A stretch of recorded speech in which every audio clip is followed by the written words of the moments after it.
Hey friends, welcome to a very special episode. I just got back from GCX 2025 in Orlando, Florida, and I got a wonderful opportunity to meet so many cool people and to get to chat with a variety of different people who have actually worked in video games, and not just video games, but the Fallout TV show. So get ready for a really cool episode. I have 5 different interviews for you. People who have worked in Fallout and Elder Scrolls, but also other games, plus a content creator who's making a big difference in the community. So this is going to be wonderful. One of these voice actors worked both in Fallout and Elder Scrolls as Paladin Danse and Mirac. Another has done voices from the 1980s onward and has voiced characters in things like Transformers and Ben 10 and all of these popular cartoon type shows, and then has also done characters across so many different video games. I can't even list them all. Another voice actor who is very well known from the Mass Effect series, but has also done a lot of other cool stuff, including runs a Dungeons and Dragons campaign for people in a castle, and does this every year, actually multiple times a year. But to get started, we're going to go talk to the guy who runs the teams of people who handle all of the makeup in the Fallout TV show. I'm so excited for you to hear all of this, but also please keep in mind I had to do these recordings with a handheld mic, just a little lapel mic that I could record to in the midst of this big convention. So some of these, there's a little bit more background noise and sound like that. Some of them are a little bit better off isolated in a room because we got a conference room. So please be patient with the audio. I've cleaned it up as best I can, and I hope you enjoy this as much as I did, getting to chat with all these awesome people. Also, this episode is long enough as it is, so I'm not going to take a break in order to do the whole patron thing, but if you'd like to support the show, then go to Patreon. You know how all that stuff works, and I will read out our new patron guests and all of that stuff on next week's show. But if you do have some money burning a hole in your pocket, don't donate to us right now. Take it, donate it to St. Jude Children's Hospital. That's what this event is all about. There is a link in the description of this episode, and there are a lot of people that could use your help. So this event has been awesome. They've raised a ton of money so far, over almost $500,000 raised, 439,000 as I'm looking at it right now. So consider doing that instead if you'd like to help out, and I hope you enjoy the rest of this episode. Put your feet up, grab a cup of coffee, or I don't know, go on an extended run, because this is going to be a long episode, and I hope you enjoy. Now I'm sitting here with Michael Harvey, a man who is probably a lot more deeply involved with the Fallout universe than any of us, because he is the guy who has done, well, you probably run a team, correct? There's a team of several teams of makeup artists who work on the Fallout TV series. And as we were sitting here talking before we actually started recording, he said, I can't ask, there's really not much you can tell me about season 2, so don't be upset if I'm not revealing any hot secrets. But I have a feeling you'll be able to tell some really cool details about the world of Fallout from behind the scenes of making a TV show and all of that. So welcome to the show. This is very exciting to get to talk to you. I'm so glad to meet you. Thanks for having me. This is exciting.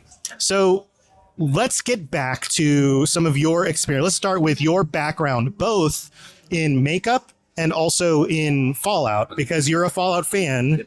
When did you get into each of these things? And it's kind of so fun that two interests like that can coincide. It was a perfect storm of a situation between gameplay and my work. My background was all special effects makeup, which started here in Orlando. Worked behind the scenes at Universal Studios, worked on TV shows behind the scenes here at Universal Studios. And then that career moved me up north to Philadelphia and New York. And I got my feet wet with doing just regular beauty makeup. And so now I have enough special effects knowledge and enough beauty makeup knowledge that it made me more desirable to productions. One guy that does both things. Yeah. So many doors open for many different reasons, because now I have a bigger toolbox, if you want to call it that.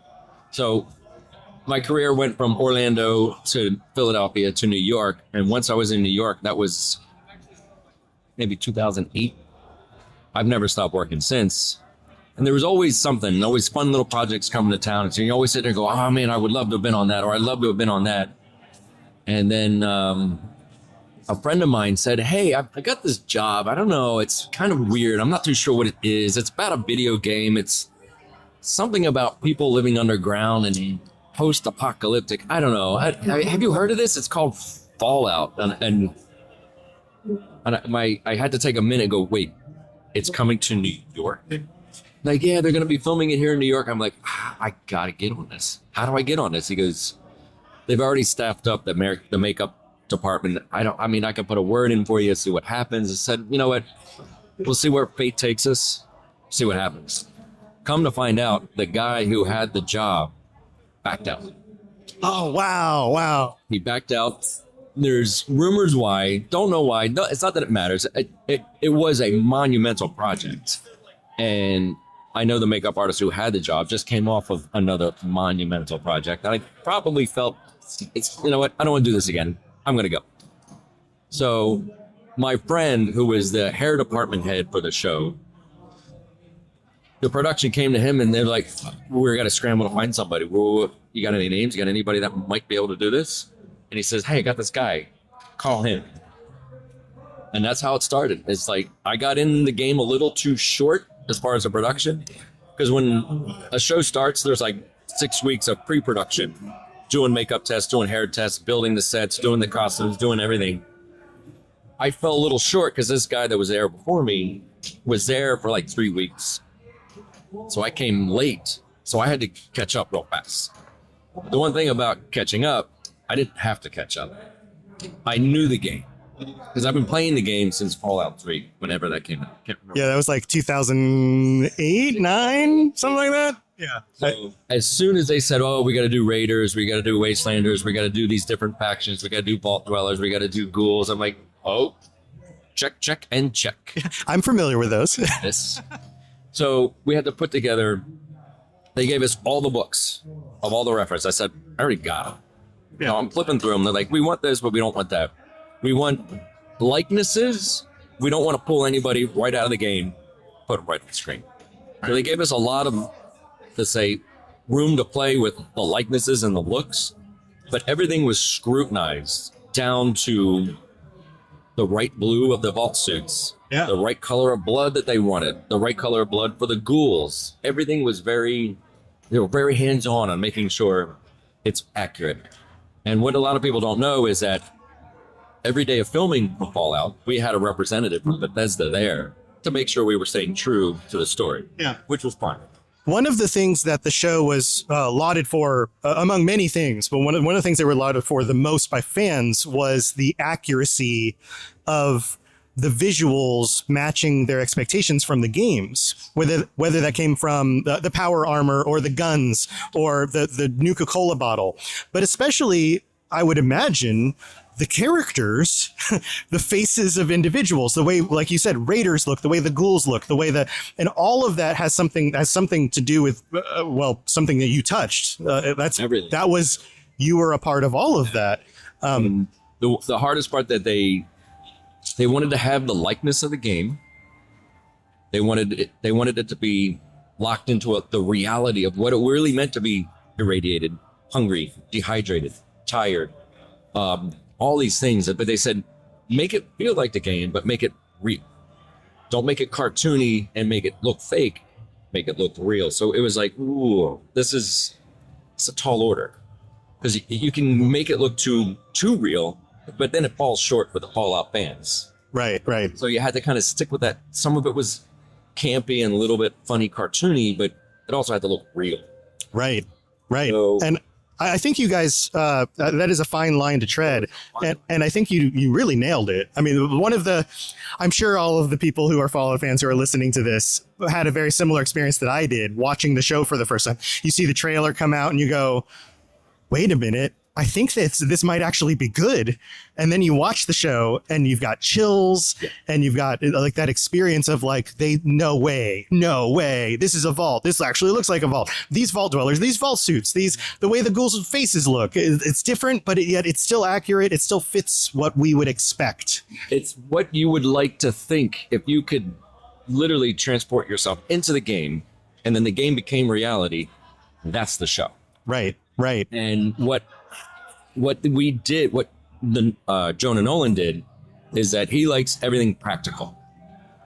Vault doors moving, real. Vertibird, real. The Philly set, all of it was real. Everything was not digital. I would say 70% was practical. 30% was obviously enhanced digitally. And so now we're working and we're almost done. Everybody's tired. Everybody's beaten down. Everybody's like, what are we doing? We have no idea.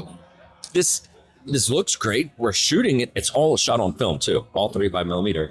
And we're like, they're spending a ton of money. What does this look like? So we're almost at the end.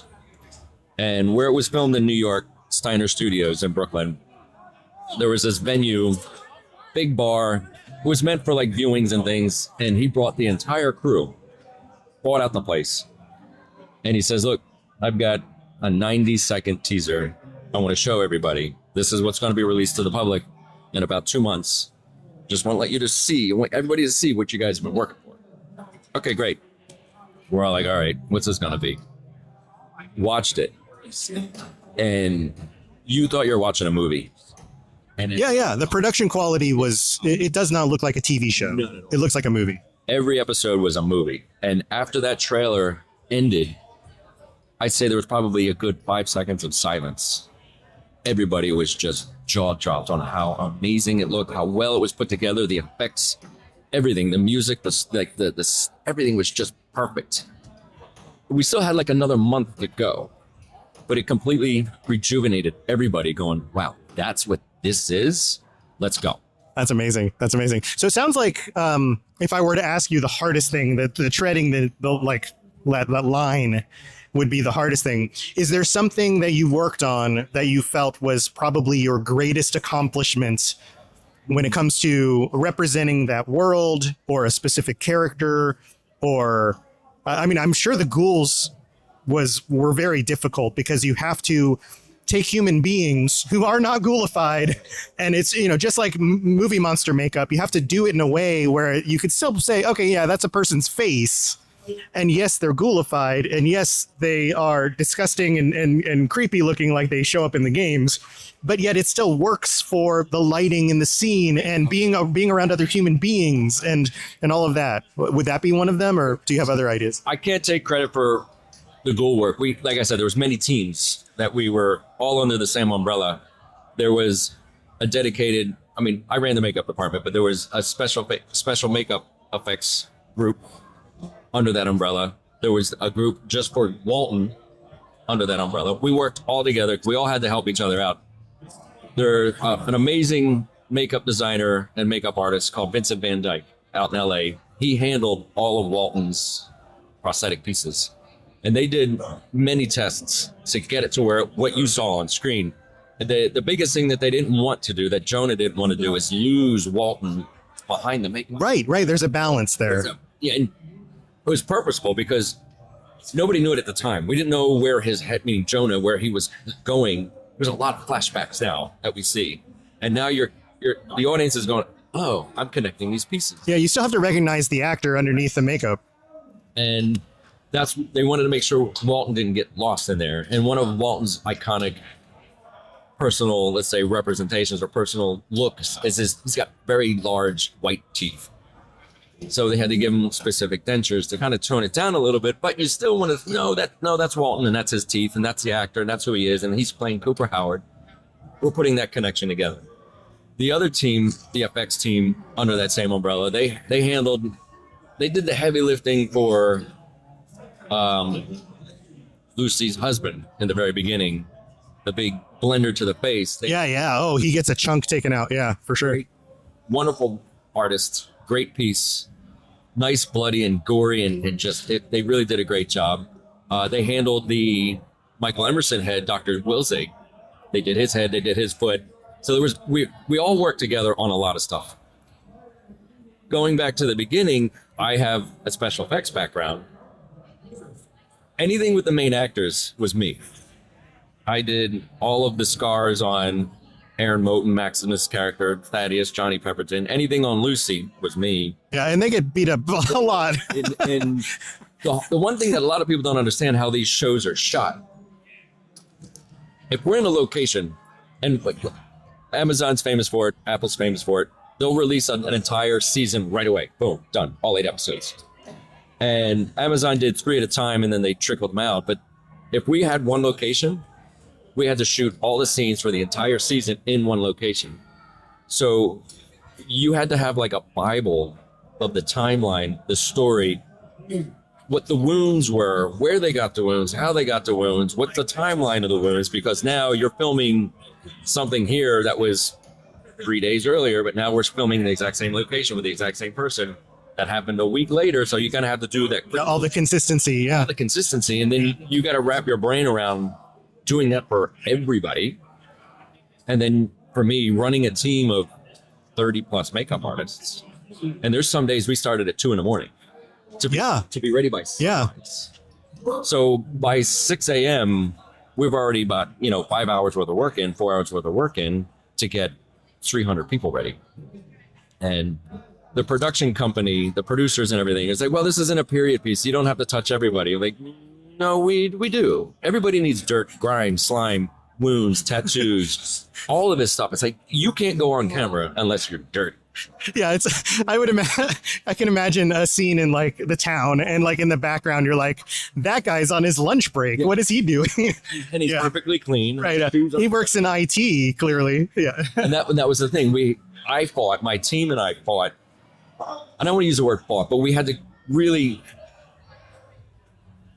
go, let's say, tell him, it's like, look, we need our time, because this Jonan has a vision. He's trusting us to bring that vision to life. This is what it takes. Give us our time.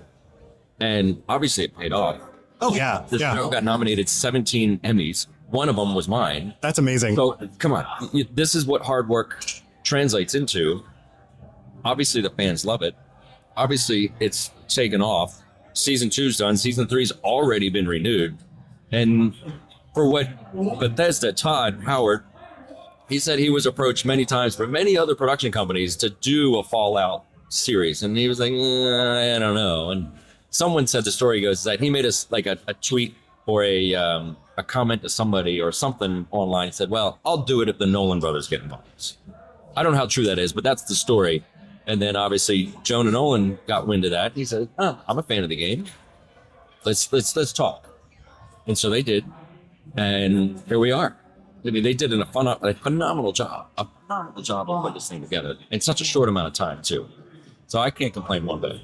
Yeah, that's amazing. Yeah, the work is evident on the screen, and one of my interests outside of just podcasting and Fallout and Elder Scrolls and things like that is movie production and VFX. I watch a lot of shows on YouTube that take you behind the scenes and like, how did you do this? Or Adam Savage will be like, oh, check out these props or whatever, right? And I love that's one of my go-to. Like, I'm in the evening and I'm just chilling out. Teach me something cool about making cool movies, right? The flip side of that is so many shows and movies also show back up on YouTube as like hey, let's look at this sci-fi masterpiece from 1983, and everyone laughs at the special effects and all of that. I feel like we're at a place now when it comes to makeup and physical effects and computer generated things that when you combine all of that together in the right way, you end up with something that is timeless. I would be very surprised if 20 to 30 years from now, we look back at the Fallout TV show from today and it doesn't hold up. I don't see that happening. I mean, I think technology at today, meaning 2025, is at a pinnacle point of, you can marry all these different crafts together. And it's hard to go, I can see where the transition was. Oh, I can see where that's fake. That wasn't real. And for Fallout, and this is what I tell anybody who walks over to that table of mine, I go, what you saw on screen mostly was real. Yeah, there's a little bit of CG and like a monster or moving in the background in certain scenes, but then when it's up close, it's real. It's practical. And that's what the Nolan brothers, including Jonah, they love building real things. And it really lends to not only the dedication of the craft, but honoring the world as it is, instead of just being all green screen and video playback screens and things like that. Walking through that vault, I felt I was walking through the vault. The pipes, leaky water, rusts, Yeah. The doors would move. The doors, yeah, Everything. I mean, it was just being a fan of the game. I'm sitting there and I got just like, this is not real. It was so well done. Howard, the set designer, same thing, got nominated. Phenomenal job. And it's just taking all these amazing individuals, artists, craftsmen, and bringing them together. You can see what happens when you give them the time, you give them a budget, you kind of let them off the leash a little bit, and you say, go make something great. And for this world, it's never been done. Never been done to do something post-apocalyptic like this with such a funny, campy feel all out the way. It's got that little dark bits of comedy. And then for Nolan and Bethesda to kind of agree on, let's, doing the flashbacks and understanding some of the history and where these characters come from and the world and how it became what it was, and really paying attention to the canon and making it part of the story. And that's what Bethesda said. Here's your world. Here's the left wall. Here's the right wall. You can play in this. You do whatever you want. And that's what they gave Jonah and the writers and everything, and said, go play. And that's when I said that there was somebody from Bethesda there every day, just making sure that they stayed true. And what an amazing thing. It's just, to me, it's so surreal that they even tried to do this, and they did it so well. Yeah. It was a very pleasant surprise, especially in a time where we get other video game shows and people are like, yeah, did they even play the game? But nobody can level that complaints on the Fallout TV show, because so much of it is so accurate. And some people try to complain about, well, now they're going to change the timeline or whatever. But I do a lore show. Yeah. Like, those complaints are ridiculous. And that's the funny thing, is that when this all started, the little leaks on Reddit started coming out. The little comments on Reddit started coming out. We did the Super Duper Mart was shot on Staten Island at an old defunct grocery store. Yeah, I remember the pictures getting leaked. Yeah. So at first, they just put up a fence. Okay, no big deal. They did their thing. People were breaking in, taking pictures, and stealing props and stealing posters and stealing things. Fence got taller. It got corned off. Security was there. And then everybody's like, oh, this is kind of a big deal. Yeah. But then, Reddit was this, oh, that looks great, but how good is this going to be? Oh, Red Rocket. We filmed the Red Rocket gas station, upstate New York, at this one gas station that almost looks like a real Red Rocket to begin with. Howard again went through and put all his magic on it. It looks so great. Photos of that leaked online. And then it's just one of those things. The show comes out, Reddit goes quiet. Nobody had anything to complain about it. Right. They couldn't find anything wrong with it. And for the people that, my family included, friends included, hey, this Fallout thing, what is this about? I go, it's about a video game. Oh, I guess I'm not going to understand what it's about. I go, no. You're going to understand. Watch it. Yeah. You don't need to be... It's great if you are a fan of the video game. You don't need to be. Right. Well, I have a story. My father, who doesn't play role-playing games and things like that, he's retired. He's older now. The show came out, and he noticed it on Amazon before I told him about it. Okay, yeah. And then he knows I do the podcast, and he was like, hey, what's this about this Fallout show? And I was like, hey, you should go watch it and let me know what you think. He is the one, every time we get together and hang out, he'll bring it up and go, so when does season 2 come out again? He is the biggest fan, and he's never played any of the games. But it's good writing. It's good storytelling. It's good sets, props. It's you can get immersed in the world regardless of what your fan base is about the show or about the video game. It's fun. It's great. It's a great watch. Everybody who comes over and talks to me like, oh, I'm going to go home and rewatch it. I'm like, yeah. Because you're going to see something you didn't see before. And I think that's a tip to Amazon that, and tip to Bethesda and Kiltro, who is Jonah Nolan's production company. But they did a great job. They did a great job. Season 2, late December comes out. They said like December 25th, 26th, 27th. But yeah, I mean, they had to rush it because the fan base was hot to trot. We want more. We want more. Oh, absolutely. Yeah, everyone's waiting, and I can't wait to see it either. Now, while we're sitting here in our interview, we're sitting inside the Elder Scrolls Online Tavern. I'm sure maybe if the background, I'm sure there's a lot of background noise bleeding in, but there's some music playing. You might have noticed the Elder Scrolls music. Are you an Elder Scrolls fan also? I was, and you know what? Life happens. You know, for me, I was in a cast. I broke my arm, and I was in a cast for 22 months. I had nothing to do. I just played Fallout, and that was where I dove into Fallout. And then life happened, and my career took off. So video games kind of took a backseat a little bit. Sure, yeah. So I don't have much time to do much of it. Right. And then a friend of mine bought me a PlayStation, and it's a good way to stay connected. He's in Philly, I'm in New York. We got a friend in Vegas and another guy in South Carolina. So whenever we can, we get together, we play some video games, Fallout 76, Fallout 4, Destiny. And it's just something for us to come together, just without just talking on a phone. At least we get to do something. So I want to say I am a gamer. Mm-hmm. I just wish I'm glad I don't have the time. Right. Yeah. Well, yeah. If you were, I mean, Skyrim is extremely addictive. Yeah, oh my God. If you got to Elder Scrolls Online, especially if other friends playing, you're going to get addicted to that. The reason I bring it up is Fallout was one of those series that a lot of people in the past had said, well, I wish there was a TV show or a movie, but there's no way they're going to get it right. It would be impossible. People have said the same thing about Elder Scrolls. And of course, the community, I've put out there. I'm wondering, okay, now that Todd has seen that a Fallout TV show can work, would an Elder Scrolls TV show or movie work? Do you think that's possible? You know, here's the deal. And I want to say they got lightning in a bottle. And I'm going to use another television show as a reference. And I like the show.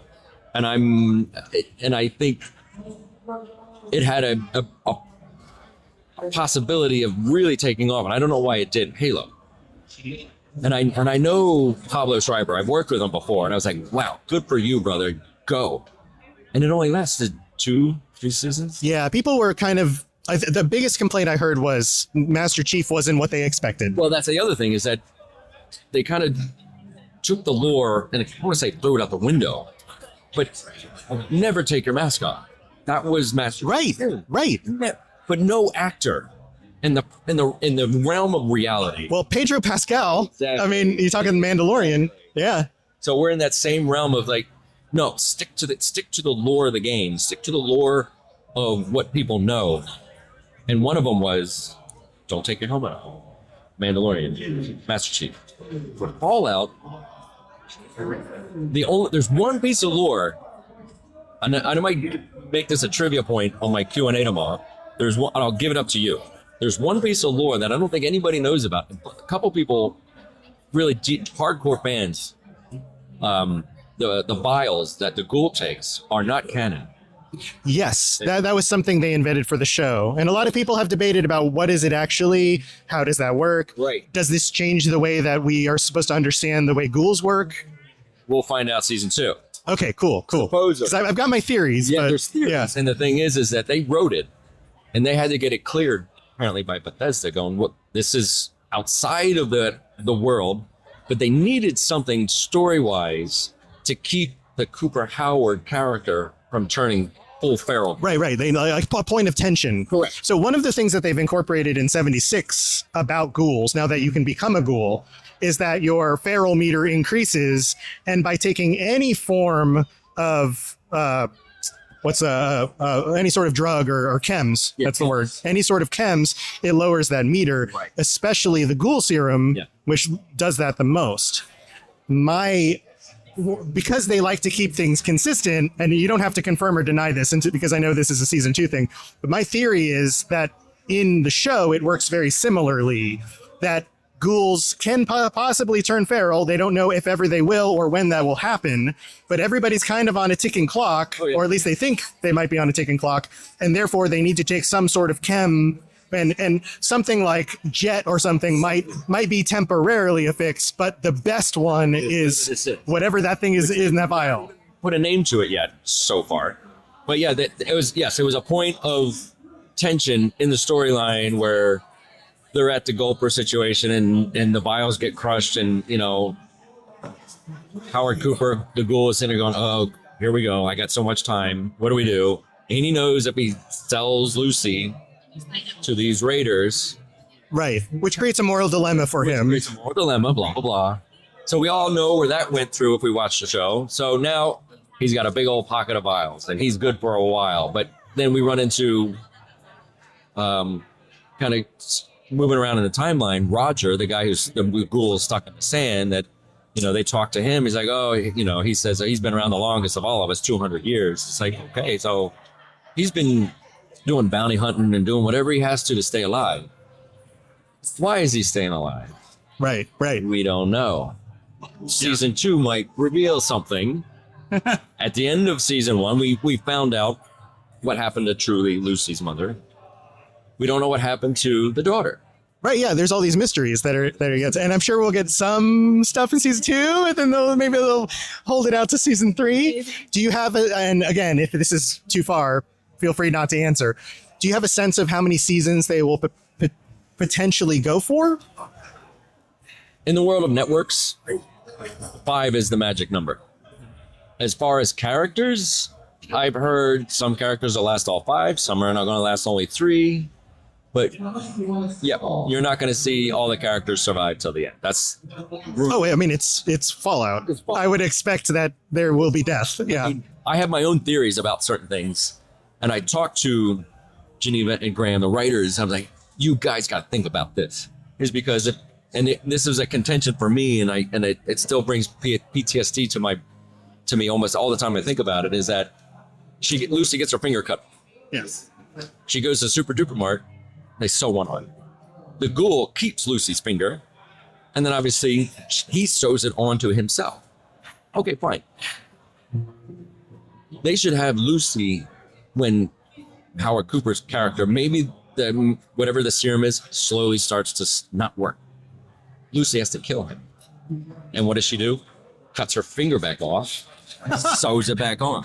I love it. Because when that happened, I go, guys, to the writers, Graham and Geneva, I said, guys, I can't paint her finger every day.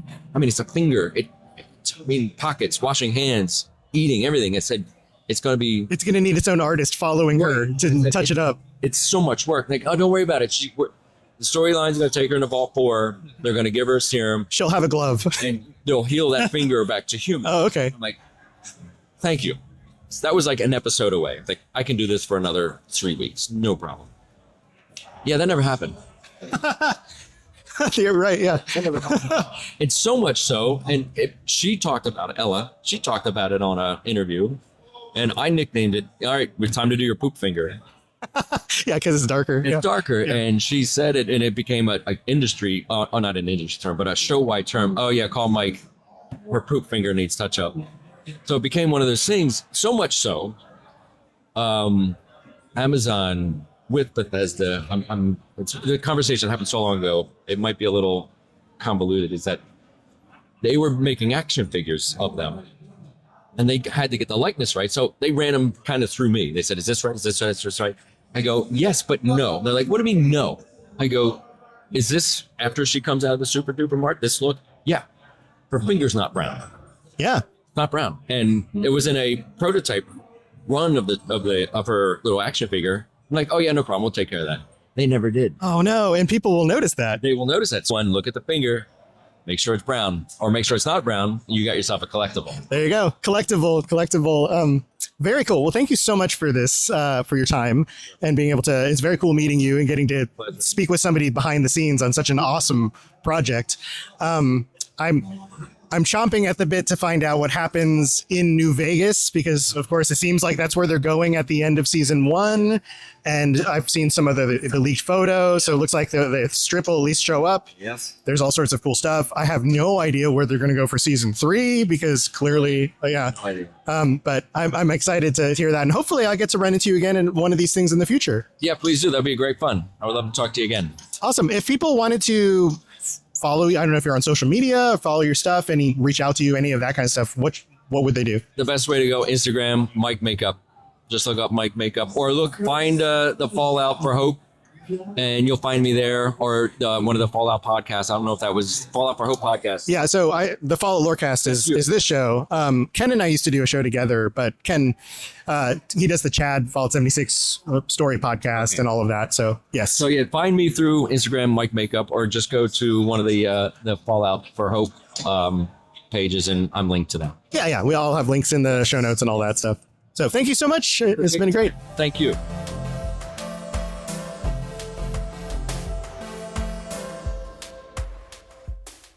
All right, so now I am sitting down with Mark Meer, who you might recognize primarily, most famously, as the voice of Commander Shepard.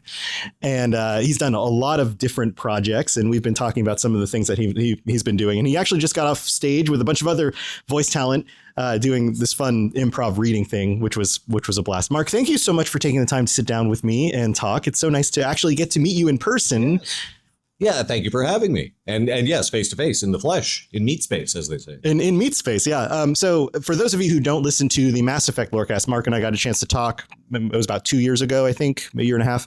And I got to interview you about Commander Shepard and your experience with the Mass Effect games. But your expertise goes well beyond simply space into a variety of different titles. You've done Baldur's Gate 2. So in fact, D&D is a thing, if I recall from our previous conversation, that you do regularly. I do a lot of events with D&D in a castle, which is exactly what it sounds like. It's playing Dungeons and Dragons in a castle, a variety of castles across the UK, and more recently, some castles in America. That's amazing. I just did one in Ohio, Landol's Mohican Castle, which is a castle in the middle of the Mohican Forest. That's crazy. That's weird that we have castles here. Yeah, there's some Appalachian castles, yeah. That's great. So let's talk about the experience of being a character in video games, because video games hit people, I think, in ways that things like movies and TV shows don't hit exactly the same way. Yeah, definitely. And I think that's in large measure because of the amount of time that you spend with the characters. So if you are the lead character in a movie, the audience will spend about 2 hours with you. If you're the lead character in a video game, as I was, just on one playthrough, player might spend 100 hours with you. Yeah. And when they do 5 or 6 playthroughs, then that just increases the amount of time that they spend not only with your voice, but also inhabiting your character. So Commander Shepard, of course, was one of the very first fully voiced protagonists. So both Jennifer and I were kind of guinea pigs in a way, but the sheer amount of time that they spend with you, and with you essentially being their avatar in the game world. Yeah, I think that's what really promotes this sense of connection. Yeah, and this is something, if you guys are interested in the full conversation about Commander Shepard, definitely go look up that episode of the Mass Effect Lorecast. You shared a ton of really great information on that episode. You did mention on that as well that if we go back in time to Mass Effect 1, the idea of a voiced protagonist in a game, carrying that game the entire length of 100 hours that you're going to spend in the game, was very new. It's something that they tried to recreate in Fallout 4 when Fallout 4 came out, to a mixed reception because people were more comfortable, or at least familiar with the voiceless protagonists of previous games. Do you feel that is something that you see the industry doing more and more of? I mean, it feels like the further we get into games, the more cinematic they become. But there's that line. They're still games. Like, there's this weird balance between expressing what the actor was expressing and being a stand-in for the player. You have two minds in the same being in a way. It's tricky, right? Yeah. And as you mentioned, some people prefer They prefer the block of text because then they can put whatever reading or inflection on it that they want. So some people prefer that they find that it's easier to role play if they don't have a voice guiding them through, as it were. But as for which way it's going to go in the future, it's hard to say. I'm not a predictor of trends in video games. Sure. But I think, I'm not sure if there is another game besides Fallout 4 that did it on the scale that the Mass Effect trilogy did. Yeah, that's an interesting point. Oh, well, something like Cyberpunk. Sure. Okay. Cyberpunk would be one. The protagonist in Baldur's Gate 3 is your character, but you can pick a character that already has a voice and a character. I'm putting this in quotes. If you wanted to be Karlach on your right. So like some of those games, and typically it's these big RPGs that are the most like that. And to kind of connect this through, a big role-playing game is you're playing as a character, right? Yeah. And with something like Mass Effect, you are stepping in, especially like, let's go back to the beginning of Mass Effect 1. You're hired to do this character, but this character doesn't exist previous to that. It's like on stage, I think, was it Paul who said something, or one of you said something like, yeah, you could hire me to be like Superman or Batman or whatever, but it would be amazing to be a brand new character. Oh, yes, that was Neil. Neil mentioned that. It would be the real prize would be to be able to do a brand new character that becomes popular in its own right. And now you are that character because you are acting, you are voicing that character. I feel like that's very similar to what happened with Commander Shepard. Do you feel like, did they give you like a sheet that said, okay, these are the characteristics of this person? And well, how did that go? I mean, in the case of Commander Shepard, the challenge for both Jennifer and I in approaching that role was the fact that there is no canon Commander Shepard. Right, so right. First of all, is Commander Shepard male or female? Well, that's up to the player. Right. Also, is Commander Shepard a by the books, essentially a Boy Scout or a borderline sociopath? That is also up to the player. What's Commander Shepard's background? Were they raised on Earth? Were they raised in space? All these things. Right. It was all very malleable. I guess, we were talking about, what other games have fully voiced protagonists? Totally forgot about The Witcher. The Witcher, yes. Yeah, and so Doug Cockle. Yeah, so you're looking at, if you've got Geralt is an established character, and so you can from novels. Yes, and so you can very clearly say this is what he is like, and this is what his characteristics are. Mm-hmm. With Commander Shepard, a lot of it is going to be player choice. Right. So we had to find the core of Commander Shepard, and we worked with our directors for that. And what we sort of came up with was the thing that's, whether Renegade or Paragon, whether Spaceborne or Earther, Commander Shepard is a highly decorated military officer who's used to giving orders under pressure. So that is the one common thread that runs through all versions of Commander Shepard. Other than that, it's very much up in the air.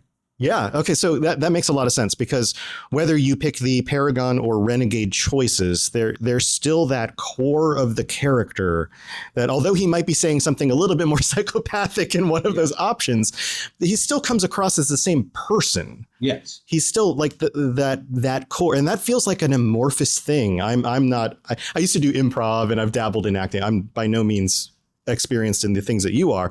So I would imagine that finding and keeping that core is a delicate process. It can be, yeah, certainly. And again, for that, we relied very heavily on our directors. In my case, was Shauna Perry and Caroline Livingstone, and later Suzanne Hunka. They were the ladies that I worked with. And there were a variety of directors. I think the LA people worked with Caroline and Shauna a fair bit as well, but there were other directors involved too. Mm-hmm. So let's talk about some other characters that you've done. What are some other ones that come to mind that you particularly enjoyed being? Well, let's see. One of the ones that's had sort of a life beyond video games would be Baloth the Entertainer, Baloth Baratil. From the Baldur's Gate Enhanced Edition. So, as mentioned, my very first voice work in video games ever was Baldur's Gate 2. Which is a classic. Oh, well, thank you. Yeah, yes, absolutely. Yeah. And I've told this story before, but I did literally one line in that game in the final cutscene. So, oh, gosh. So you had to finish that very long game to get to even see my scene. But that one line apparently was good enough that BioWare went, yes, keep hiring this guy. So, well, nice. When it came time to do the Baldur's Gate Enhanced Editions, that was done by a company called Beamdog. And these were a lot of, in some cases, some of the original BioWare people who'd gone off on their own and started their own company. And they got the license to spruce up the old Baldur's Gate games, make them so you could play them on an iPad, that sort of thing. Mm-hmm. And they added in lots of new content, including entirely new characters. Baloth was the final boss of the sort of mini game called the Black Pits, which was like a gladiatorial game. You basically get kidnapped by this insane drow sorcerer, taken to the Underdark, and made to fight in his gladiatorial. Nice, yeah. And I played a variety of characters in that. So not only Baloth, but also his beholder, I wouldn't say assistant, more like beholder prisoner, who was quite mad at him, called Gluralk, and I played his right-hand man, who was a Rakshasa called Ilan Garak. And That's a fancy name. Yes. And Baloth, the thing about Baloth is that, so he was the final boss of this, and you killed him to win through the Black Pits, but he had a djinn, and he'd made a wish that if I am ever slain, I will be instantly resurrected. And the problem was the djinn hated him, and so did resurrect him, but he wasn't like a 20th level archmage anymore. He was resurrected at the same level as the rest of the party, whatever. Right. So then you could actually get him into your party if you didn't mind having a chaotic evil drow in the party. Sure. Some people want. Well, no party's complete without a chaotic evil drow. Yeah, if you don't mind Minsk and all the good people leaving, and just play with the evil guys. So Baloth, he was a lot of fun, and he was sort of like a secret party character. Subsequently, because I dungeon master a lot, I wrote some stuff that involved him, and so I used him as like an NPC villain in my own games, and then later at the games I played at D&D in a castle, and I played him at a bunch of live D&D events like D&D Live back in 2019, and various online things and whatnot. I even cosplayed him once. I hosted a cosplay contest with Jessica Negri as Baloth, and Beamdog went all out. Like, they paid for the rental of like this $2,000 lace front wig, Wow. The real human hair, long white wig. They got a makeup artist to do like the drow makeup on me. They, they got a prop maker. They custom made his staff and everything. So, Baloth has continued to have a life outside of video games and around the RPG table. Yeah, I've in interviewing in the past voice actors, yourself and other voice actors, some of the others who I hope to actually get to speak with again here. They have mentioned that oftentimes you grow attached to a character. You spend so much time in that character's head. Basically, you you're voicing them, but you are thinking like them in order to act, in order to become them. Yes. And there's this quality of ownership where you're sharing ownership with the people who write it, the people who produce the game, all of that, but then also yourself. So it seems like it's a really fun thing to be able to take a character that you started out with in just kind of this, a few lines at the end of the game, and then really grow it, like flesh it out into like actually acting, putting on the makeup and the outfit. That sounds amazing. Yeah. And in Baloth's case, like, some people say, oh, that character of yours. And I have to always go, it's like, I didn't actually create him. He was created by Beamdog for this. But again, one does feel somewhat of a sense of ownership. I get to borrow him and take him out every so often. Sure, exactly. Yeah. And you get to, the version of him that's in the game is somewhat different than because he was a villain for starters. And the thing I always liked about him was that he was very much in the vein of like some of the more zanier X-Men villains like Mojo or Arcade, especially in the whole kidnapping the group and putting them through their weird death traps and Mojo-verse and all the weird. The Mojo thing, definitely, because he's concerned about ratings and he wants to please the crowd and entertainment. That's what he's all about. Yeah. Definitely Baloth is one of those characters that I enjoy doing. That's awesome. Now, for a lot of these projects, you've done more than just one character. So in Mass Effect, you're Commander Shepard. You got tons of lines with that. But you're Vorcha. You're a number. You're all of the Vorcha. Anytime you see a member of that species, it's me. Right. And so in those kinds of projects, and Vorcha, this question doesn't apply as much to that because that voice is so distinctly different. That's why I'm all of them. They got me to do the first one, and I basically just screamed and screeched with a mouth half full of water in the booth. And they were like, we like that. We actually do like that for the Vorcha, but we don't want to ask any other actors we don't want to make them have to do that. Mm-hmm. So why don't you just be all of them? Right. So where I was going with the question, outside of Vorcha, because that's so distinctly different, in my own dabbling with voice work and those kinds of things, one of the things I've learned through practicing recording myself is you have to commit to a point with each character where, at least this is just my perspective, so please correct me if I'm wrong. Sure. One of the things I noticed was oftentimes there was a commonality that would come through in each of those voices that was kind of like me peeking out, as opposed to fully committing and getting to a place where it would be much harder to tell the same person did that voice. Sure. Does that make sense? Mm-hmm. Is that a thing? Is that something you take in, especially when you're, say, two characters in the same game, maybe even talking to each other? Is there an awareness of that? I mean, there are scenes where my characters speak to each other in Mass Effect. In fact, it's kind of an in-joke in the Citadel DLC because Shepard actually runs into Blasto, who Blasto was created as an audio Easter egg. Right. He certainly was never intended to actually be on camera, as it were, let alone interacting with Shepard. So that was a lot of fun because there was also a Vorcha in that scene. So it was like three of you. Yeah, there was three of me in that scene, and it was lots of fun. And I never worried about that with those characters because, again, the Vorcha is just like a monster, screechy voice. Yeah. It's hard to tell it's the same actor because it's so distinctly different. And then Blasto is a Hanar, so he has that sort of, this one will pop a cap in your ass. He doesn't say that, but something similar. Sure. And Shepard, ultimately, Shepard is of those three is the closest to my own voice. Yes. I often say Commander Shepard is basically me trying to sound tough. So yeah. And that's what I find so interesting about this is sometimes you get a character and it's like your own voice works for that. You just now have to play a different person, but it's really just a tweak of your own voice. Yeah. But then there's other characters that are like you are legitimately doing something that it does not normally come out of this face.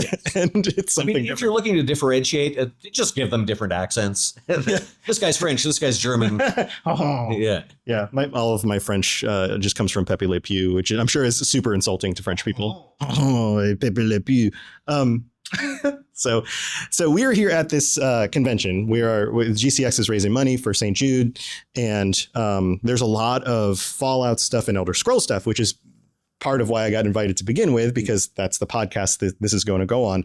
And I know that you haven't gotten the opportunity to play characters in those universes, but you're a gamer. You love playing that stuff. I mean, I've probably logged the most hours in the Fallout universe of any other, and it's largely due to Fallout 4. Yeah. And I got very into building settlements. Yeah, right.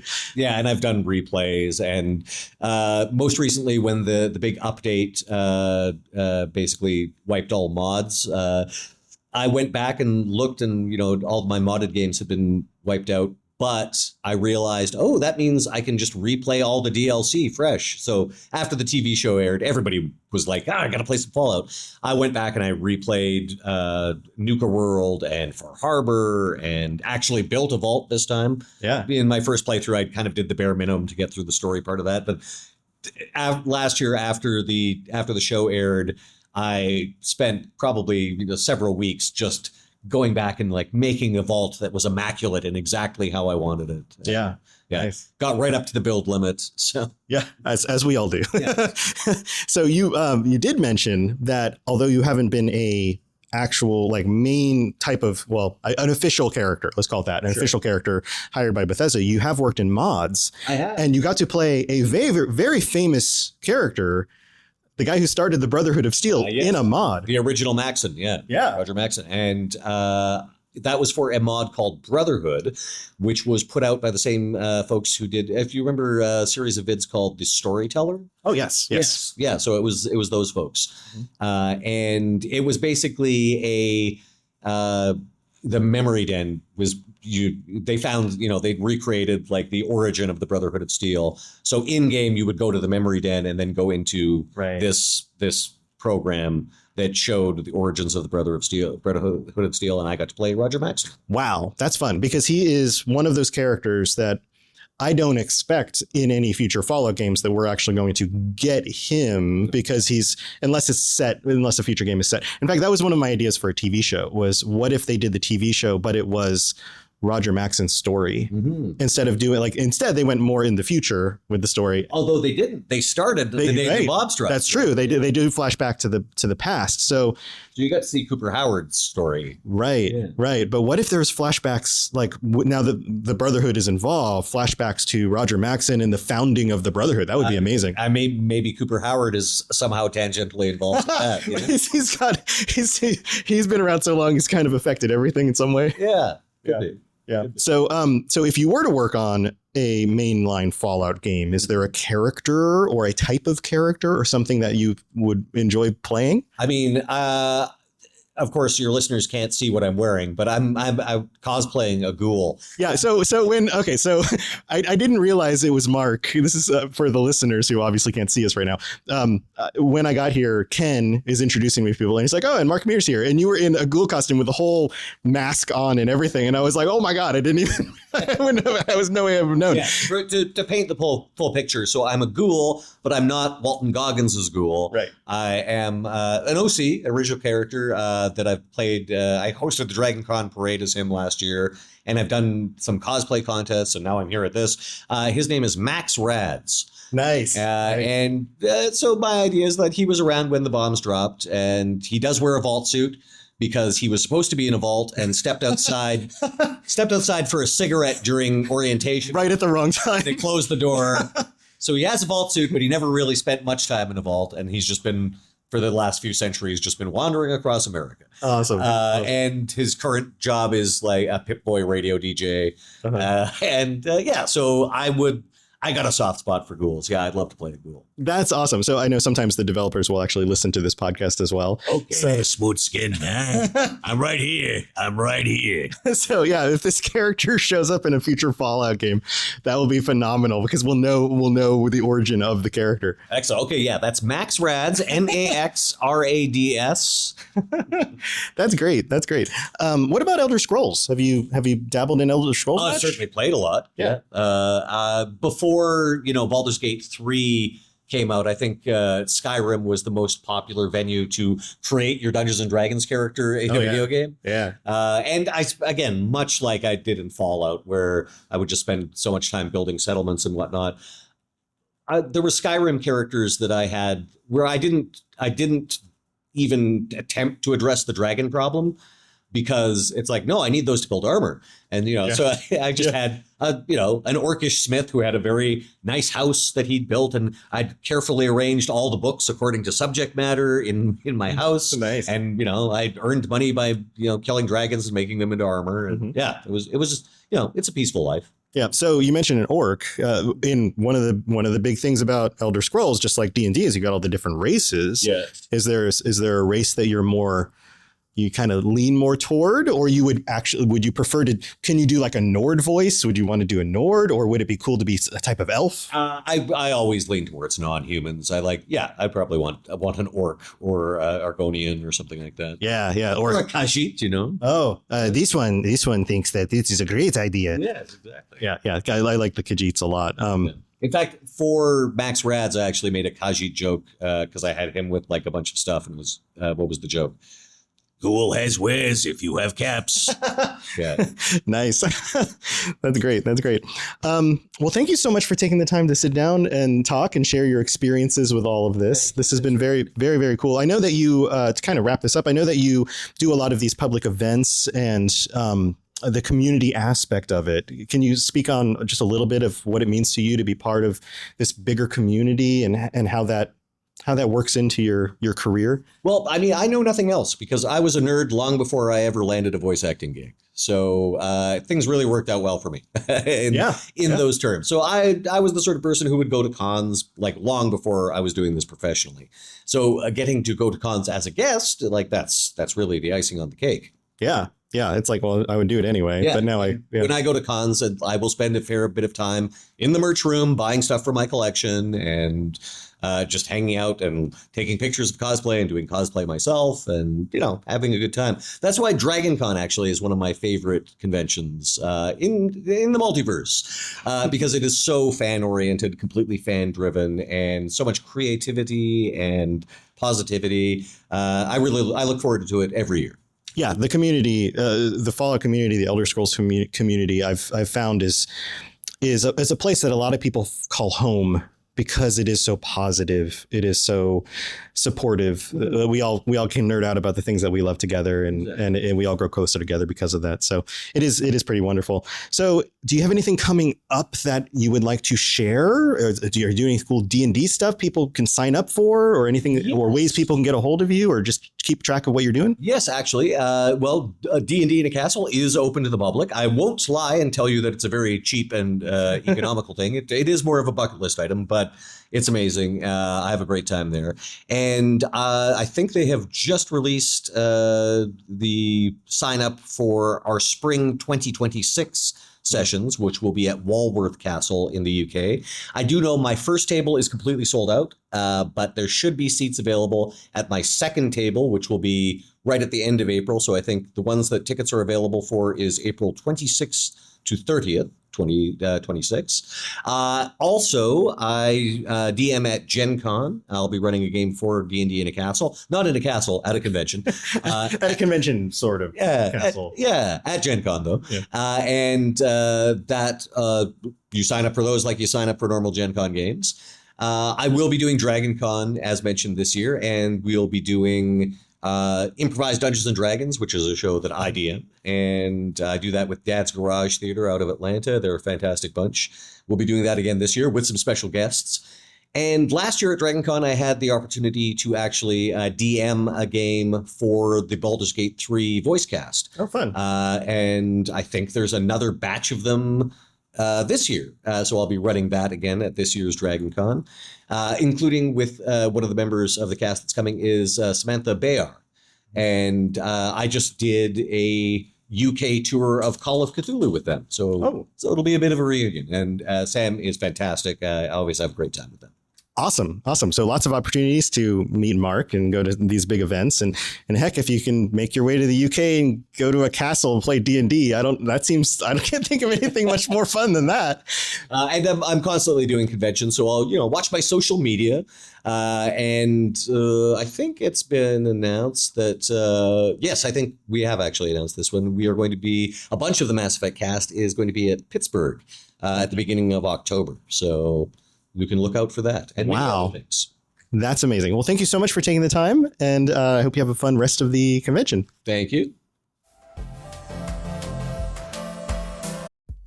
It's time for that spring reset. I'm taking a look at everything in my closet and figuring out that, oh no, this absolutely needs to go. And it's about time I replace things so that my clothes aren't older than my 15-year-old. Now, you might think that they lasted that long because they were well made, but no, they're in terrible condition.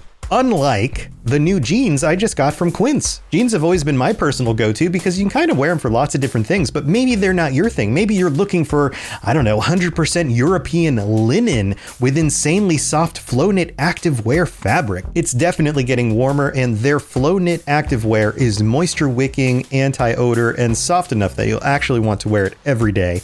So pick out what you want. You can't go wrong because they have prices 50 to 60% less than similar brands. And like I said before, they are high quality. I continue to wear their clothes all the time, and I know that these new jeans are going to last me a lot better than the other things in my wardrobe. And on top of it, they look great. They're so comfortable, and I spent just as much on the jeans that I am now cleaning out of my wardrobe. So if you're looking for something better, just all around better, go check out Quince. So go do it right now. Refresh your wardrobe with Quince. Go to quince.com/falloutlore for free shipping and 365-day returns.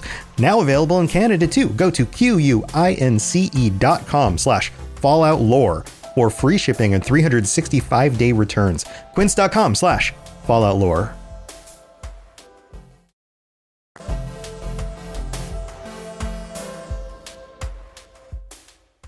So now I'm able to sit down with Paul Eiding, who is the voice of the Vault-Tec rep in Fallout 4, along with a very large cast of other characters across all sorts of games. And Paul, thank you so much for taking the time to sit down and talk. It's so nice to actually get to meet you in person. It's my pleasure. I'm happy to be here. Yeah, so I just watched you and some other voice actors do this improv kind of reading thing where you had to, people would ding a bell and you'd have to change your voice and do a different voice, a different impression or whatever.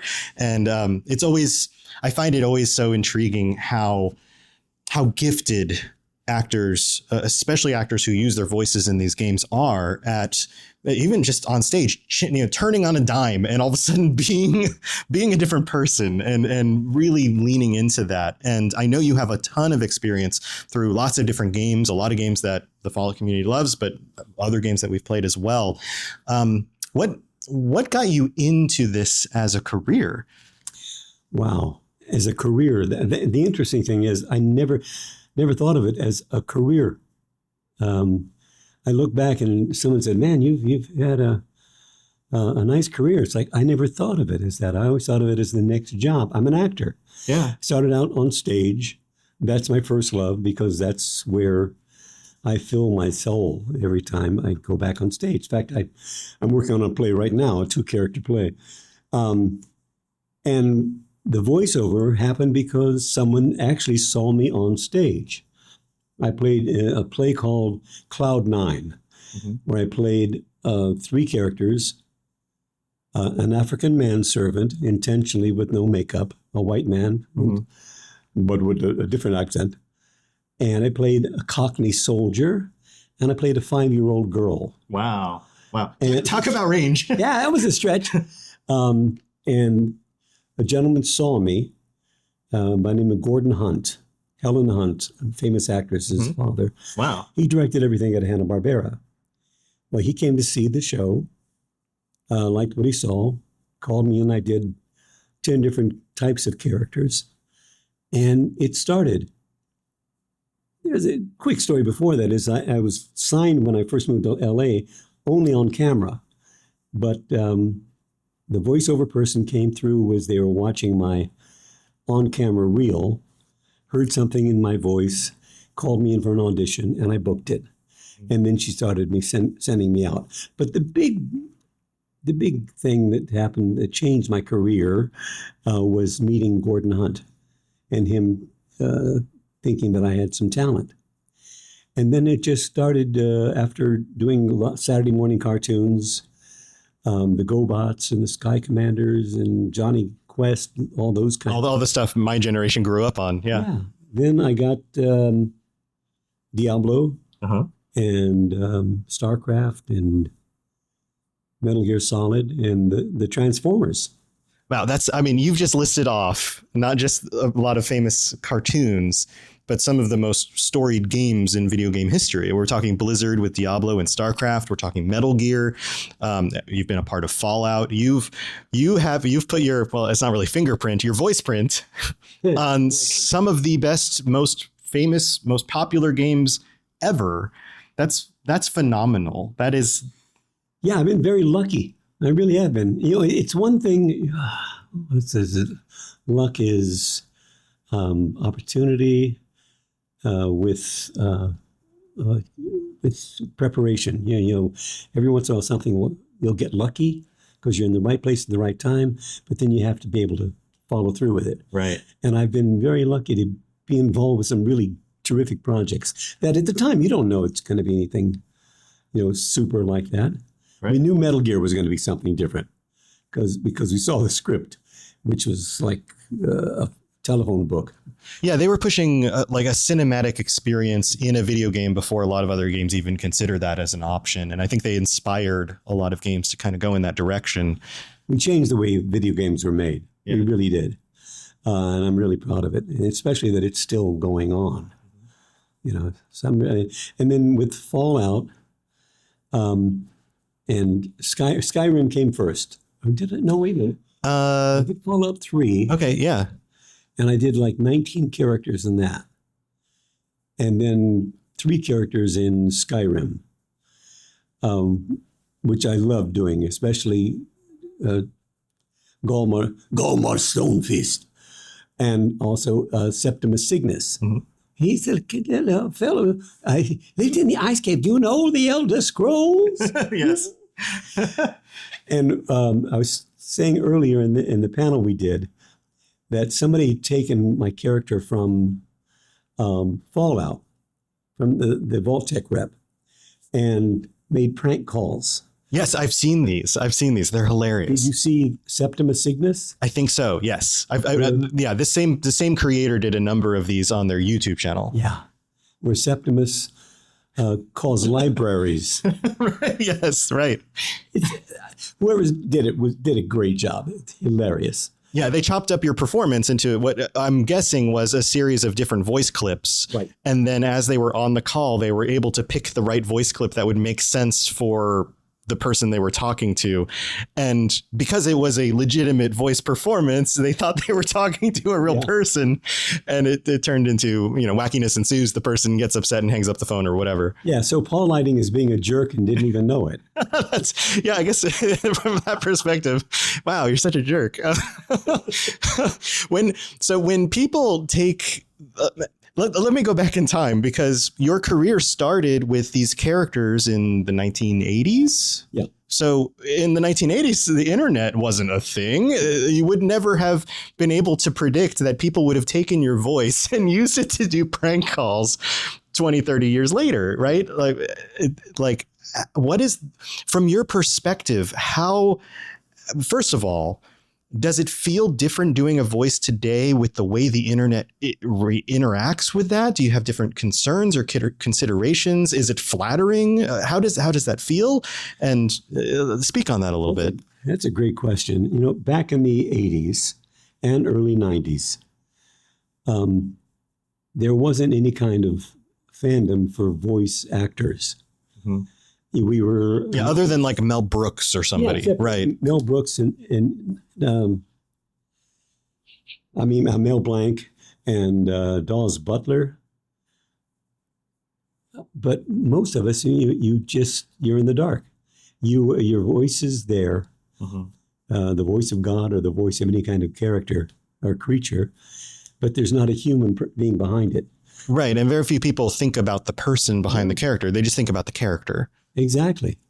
And now, often you get typed into a particular type of character.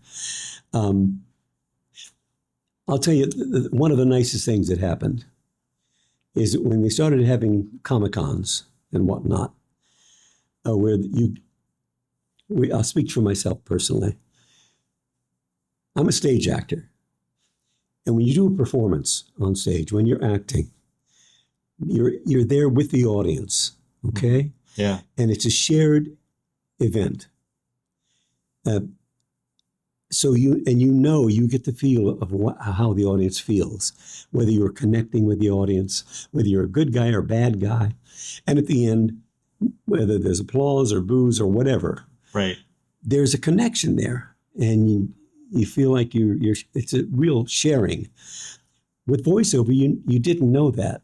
Right. There's no feedback. So I used to tour in bands. I've played shows in front of 1,500 people. Mm-hmm. I've done that. And it's the same kind of experience. You get the feedback from the energy of the room, the people reacting to the music, and being in a stage performance like play is very much the same thing.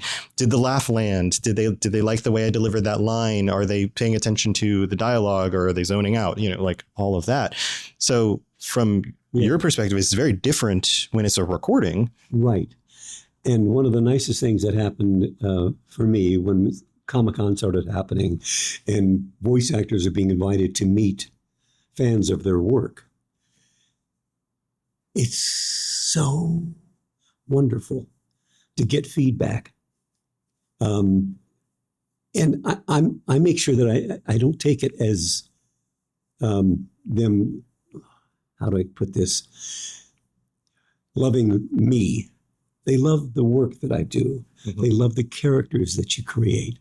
And they mean something to people. Even when you don't know, you think, oh, I'm just like with the Transformers. We're just selling toys and selling commercials, And then you hear story after story from different people about how your voice or something that happened in that show or film touched them and changed them in some way. It's like, that's what an actor. That's why I became an actor. Right. It's the human element. Exactly. So that's why I love going to Comic-Cons and meeting fans. Truly. I mean, it's like, because we're in it. I'm nothing. Yeah. No actor is anything without an audience. Right. It's an art form. Any artist has, if they don't have fans of their art, then there's no communication happening. You might as well just lock yourself in your basement and do things for yourself. Yeah. Right. You can be a great musician if you're sitting in your basement or your living room, whatever, and nobody hears it, okay, yay me. Yeah, I get to play my guitar really good. Right. Listen to my voice. Aren't I sound good today? You know, I can do an impression of a Khajiit. This one, yeah. So, that is so interesting to go from a place where, like you said, you were in the dark.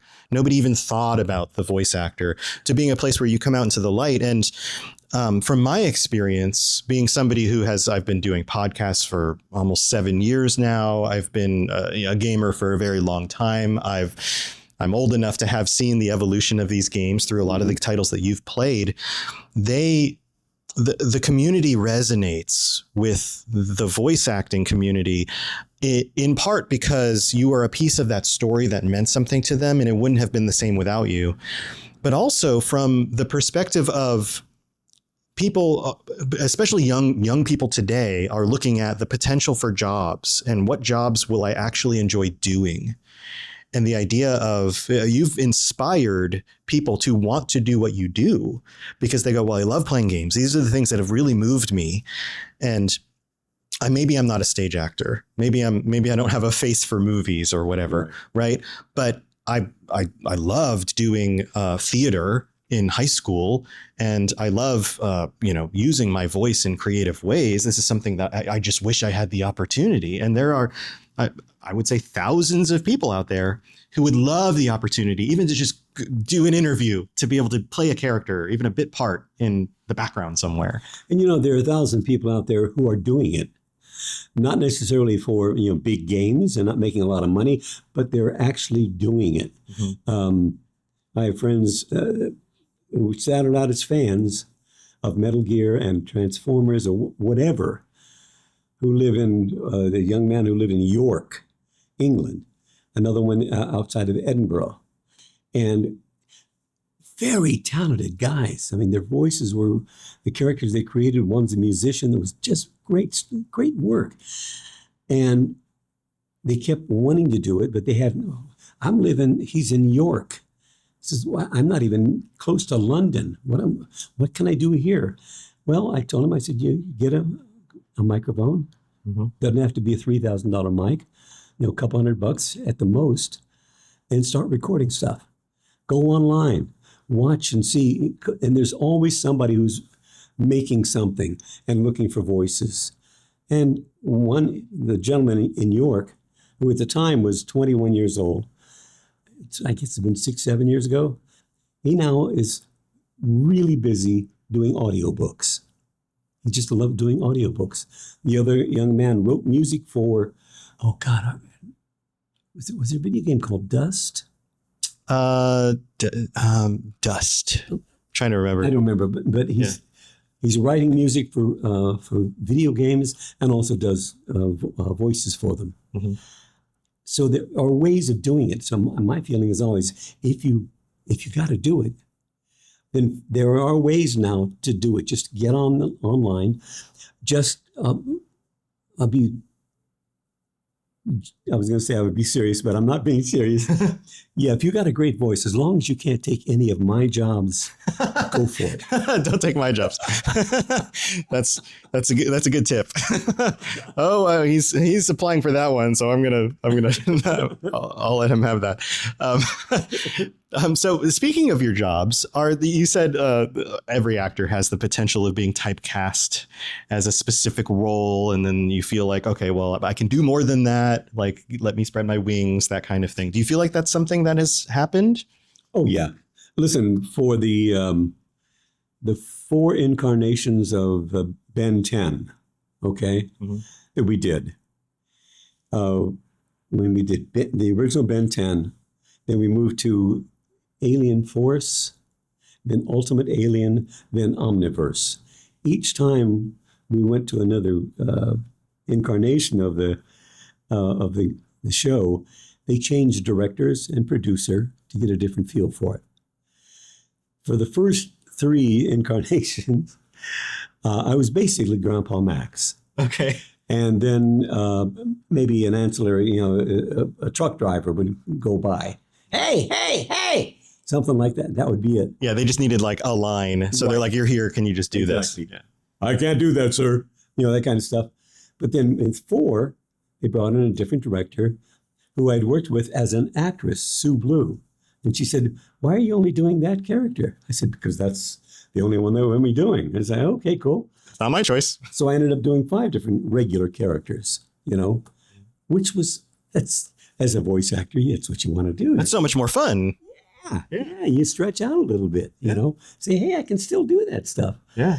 But you do get, you can get pigeonholed. Even way back in the day, I had a casting director, the guy who cast me for the Transformers. He always saw me as a character, an actor who did basically upper register characters. Wow. Okay. Yeah, I was always up here, Yeah. Oh, Yeah. But clearly your voice, even just your speaking voice, has a lower. The evaluation of Decepticon capability indicates a distinct tactical deficiency. He had me up there.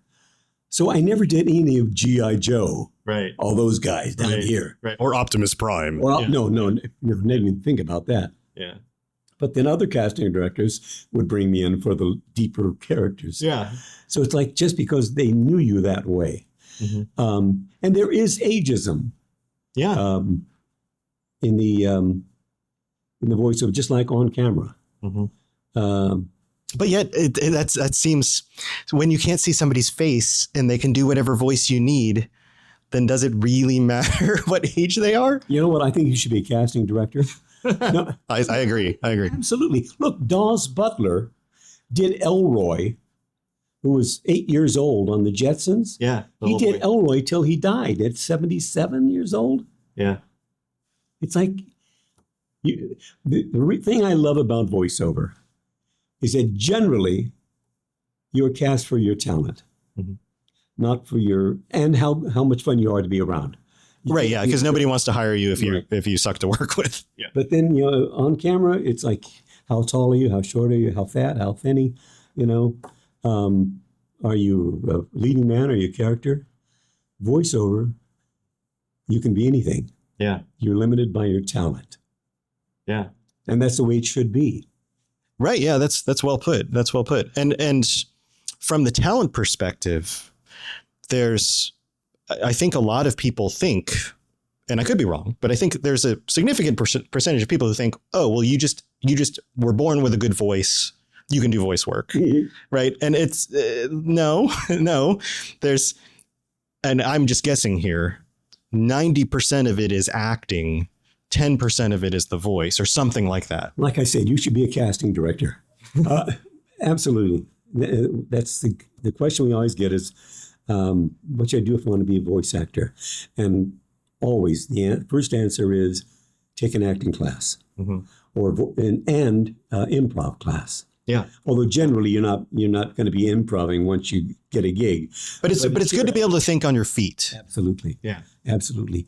Because you got to make that whatever your cool voice is, you got to get that cool voice past the microphone. It's got to go through all those chords and out into people's auditory canals. That character's got to live, not just sound a particular way. Right. Yeah. It has to like reach into them and touch their hearts. Yeah. And that's what creates a character that is memorable. I mean, I'm trying to imagine somebody like the Vault Tech agent, right, coming to the door with a different voice and that would change, even just looking at the same face.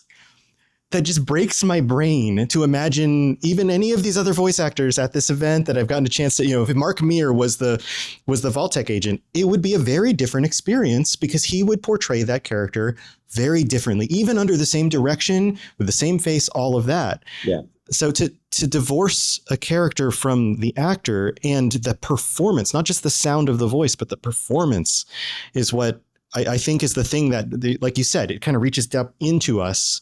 And it's the thing that we remember. It's very funny you said, because I just flashed on me doing, instead of good morning, Vault Tech calling. No, I'm not trying to sell you anything.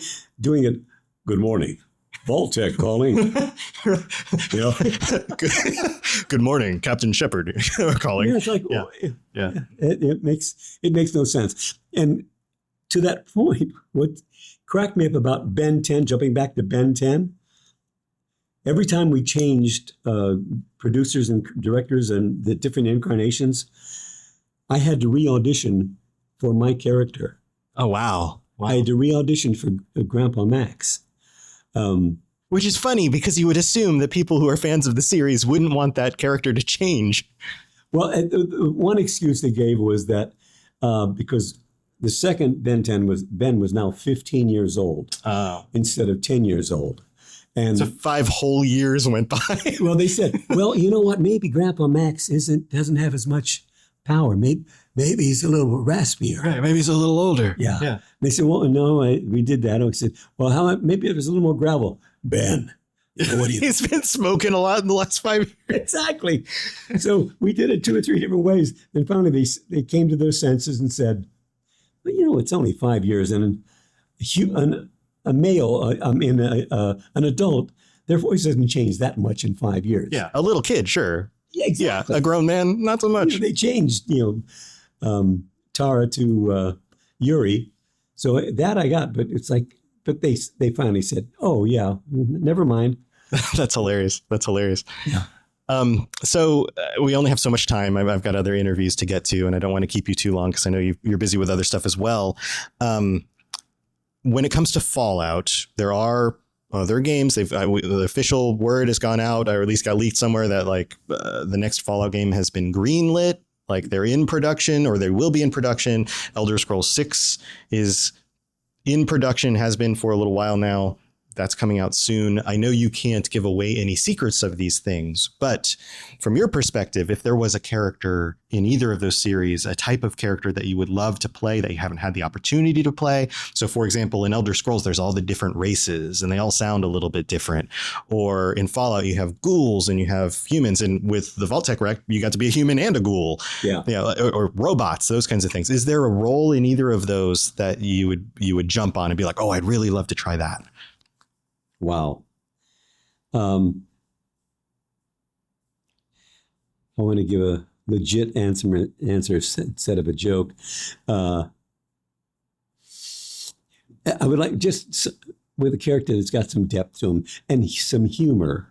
I want to have some humor, which is fun when you're talking about Fallout. It's like, hey, Yeah. let's have some fun with this stuff. But none in particular. Now, the ghoul takes a little bit more out of your voice. Yeah, it's gruff, yeah. Yeah, I did it for a while during the panel. It's like, yeah, you start to feel it a little bit. Yeah. Yeah. Boy, that's I don't know. It's just somebody with some depth, Someone with some depth. And a sense of humor. And a sense of or humor situations, there maybe. You go, humor situation. Like I said in the panel, a character that and a piece that changes the world for the good, that makes what we're living in not just palatable, but enjoyable and joyful, and also makes me incredibly rich. Yes, right. Yeah, I agree. It feels good to make the world better. It also makes living in that world a lot easier if you have more money. Yes, absolutely. Well, thank you so much for taking the time. Is there anything you would like to leave with everyone else, or ways that they can follow your work, or anything that you would like to promote while you're here? Well, if you're in Los Angeles, you can come see the play that I'm working on called Heisenberg. It's a great play. The woman that I'm working with, it's a play about a woman in her early 40s who meets a man my age, and you try and figure out where they end up. And Heisenberg is based on actually a principle, the Heisenberg uncertainty principle. Mm-hmm. Yeah, physics. Where you just don't know.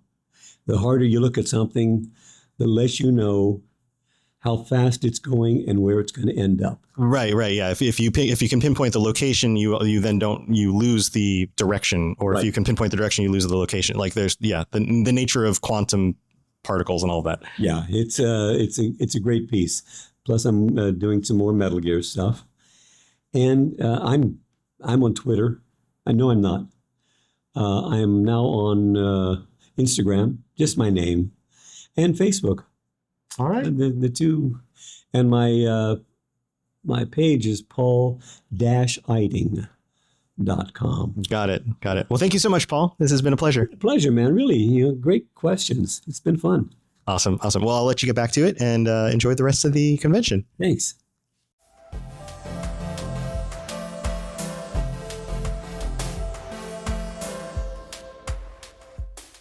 All right, so now I'm in a little dressing room. Peter Jessup and I have hidden away in a corner in order to get this interview because we're running out of spaces that don't have lots of sound in the background. You might recognize Peter from both Fallout and from Elder Scrolls as, thank you, as the Paladin Danse, fan favorite character, and also as Mirak, who's very formidable, interesting character in Fallout. In Elder Scrolls and Skyrim.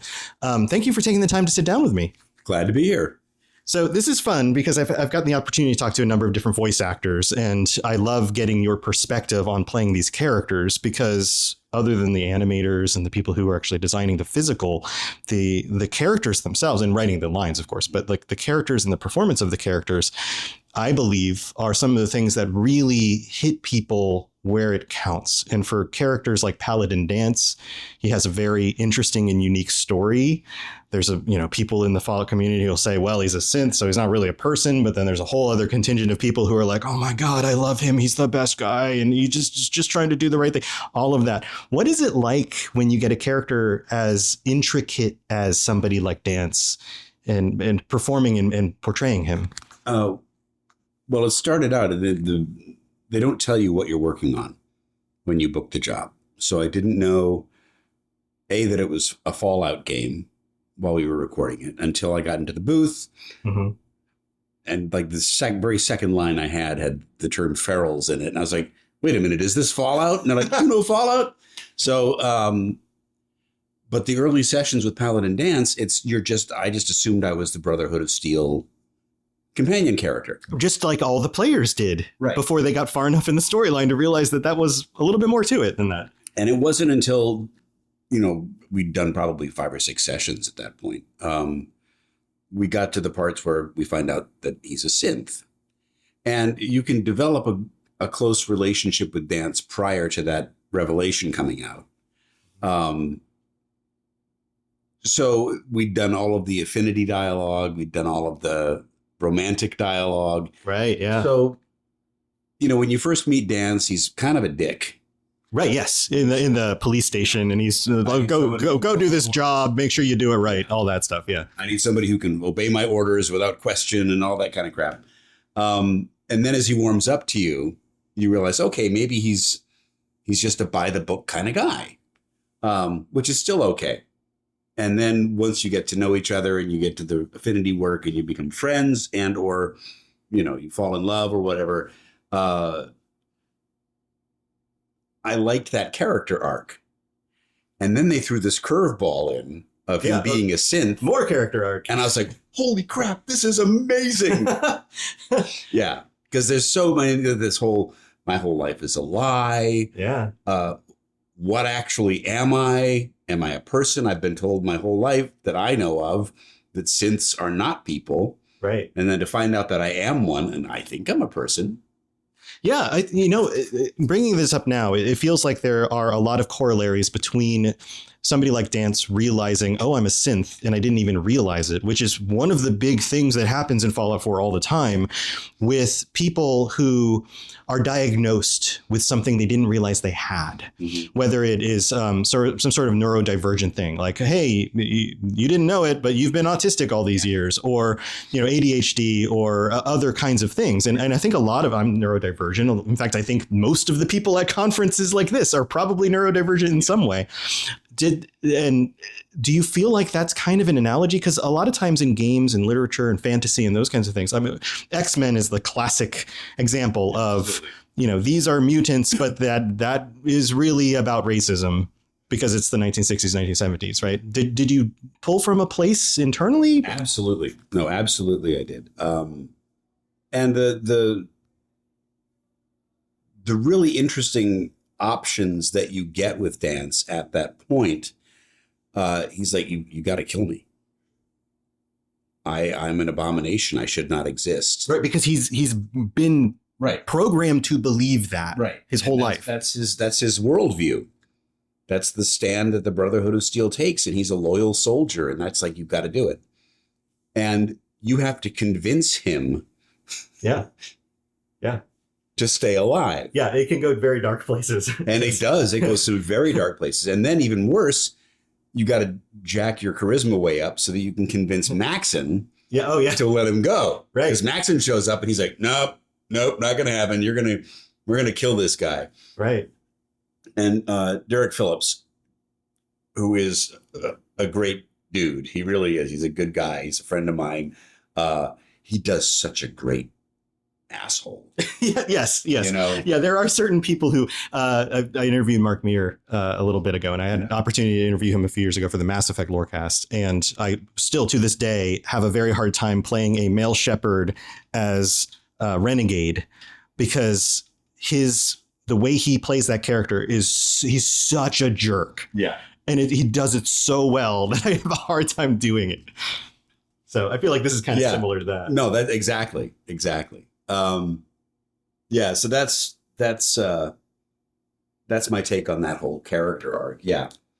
Yeah. So a very different kind of character would be Mirak from Elder Scrolls, because you go from being a synth Brotherhood person who didn't know it and all of that, and a potential love interest and all of that, to being what is the primary villain for a major DLC expansion, and somebody who one of the things that my co-host and I for the Elder Scrolls Lorecast talk about all the time is how Mirak is such a jerk because he will steal the souls. Yeah. You kill a dragon, he'll just swoop in and be like, nope, they're mine now. Yeah. That's got to be a completely different experience playing a villain type character like that as opposed to a tough but lovable character. I've done both. I've been very lucky that I've had a chance to be. I've done some really cool villains. And I've gotten to be some really great heroes, and that's the joy of being a voice actor, is that you're not typecast usually into. Although we talked about that at the panel today. Yeah. I just talked to Paula a little bit about it too, and how that does happen. You know, I got typecast as artificial intelligence that's trying to find its humanity. It's a very specific thing. Battlestar. I mean, what else does that? Battlestar Galactica. Yeah. But the Vision. Okay, yes. I was the Vision. Okay, the Avengers Earth's Mightiest Heroes. Yeah. Same sort of thing. Right. You know, I'm a synthezoid. I'm trying to figure out. Mirak was fun because the casting call was so generic. We want a non-specific Nordic accent. Right. It just needs to be some sort of general Northern European thing. Well, just some sort of Scandinavian, yeah, kind of a thing. Yeah. And I was like, all right. So I went in and did kind of a Norwegian thing. It was not that involved. Huh. Surprisingly, given that how present Mirak is throughout the whole Dragonborn section of the game, really. Yeah. You don't really talk to him much. Right. I feel like he has these moments of like a monologue. Yeah. And then every so often he'll pop up and say a thing, and then he disappears. And that's kind of it. And I will say this, when I did get the DLC and I played it, I hated Mirak. And that final Dragonback battle was just such a pain in the ass. Yeah. So I honestly, I don't really explore that line of when I play Skyrim. Yeah, Skyrim. Yeah. So, but yeah, so it was fun because you get to be a little over the top. Mm-hmm. You're thousands of years old. Yeah. You've been brought back from the dead, all of this great sort of backstory stuff. So yeah, Mirak was fun to do. Yeah. So I know some actors really do enjoy when they get to play a villain character, because there are things you can do as a villain character that are a little over the top. They're a little bit more expressive or sinister or whatever that you would never do as a hero character. Do you find that you prefer one over the other, or that experience is distinctly different? No, they're just it's part of the variety of what you get to do as an actor. Mm-hmm. You know, that's the fun thing. Again, another artificial intelligence when in Sovereign in Mass Effect. That's right. Yeah. Sovereign. Great villain. Yeah. Best monologue that's I think ever been written for a video game is that whole monologue. You exist because we allow it. Right. Yeah. There's some. Cease because we demand it. Yeah. There's some intense stuff that goes on with Super it. dark, very cold. It's like holy crap. Yeah. And so that's that was fun. I got to play Steppenwolf in Justice League Action, but I also played Superman in JLA Adventures. Right. Oh, that's fun. It's a little bit of both. You get to do both, and that's been fun. That's great. That's great. Is there any other roles that really stick out to you that are some of your favorites? Honestly, Paladin Danse was so well written. When people ask him, what were some of the favorite roles you played?